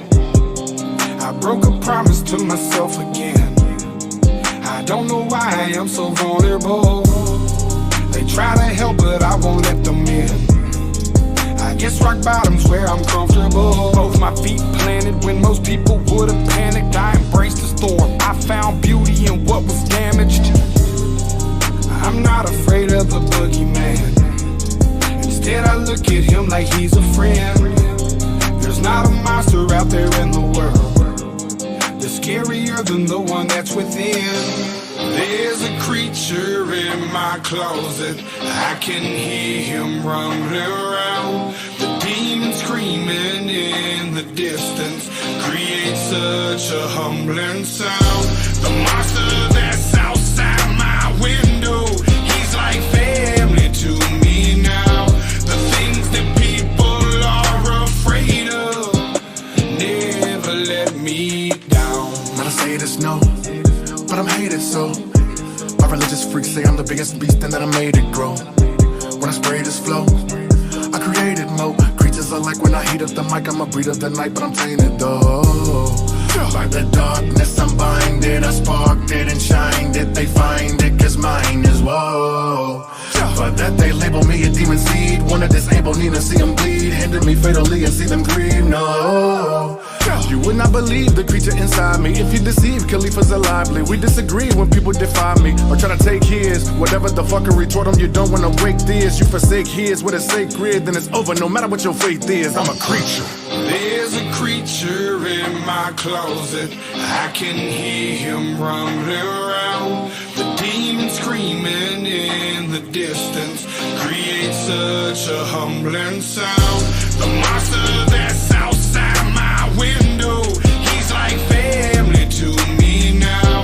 The things that people are afraid of never let me down. Yeah, I managed to get myself in trouble, all of this pain. Yeah, I'm down in the double dose of liquor's always to blame. If I could keep myself sober, I keep my hands to myself. I take a shot and it's over, that's how I end up in hell. I hope I don't pass it down to my offspring. They get everything from their daddy, feel like I'm addicted to all things. There's no reason to change, gone too far now. And I'm stuck in my ways, back at the bar now. They say I'm a flirt and they right, I ain't perfect, alright. So when I'm thirsty and perking and purposely searching for something that's hurting me so I just can't back up and go, I just back out of it slow. That's how it go, I like to back out the hole. What next like I don't know. I think it be laughing at me, hands be grabbing at me. Feel like God let it happen to me, dabby blast me. And these be a tabby dash really. I think I better let it go. Either that or I gotta let it know. And I can't do that. There's a creature in my closet. I can hear him rumbling around. The demon screaming in the distance creates such a humbling sound. The monster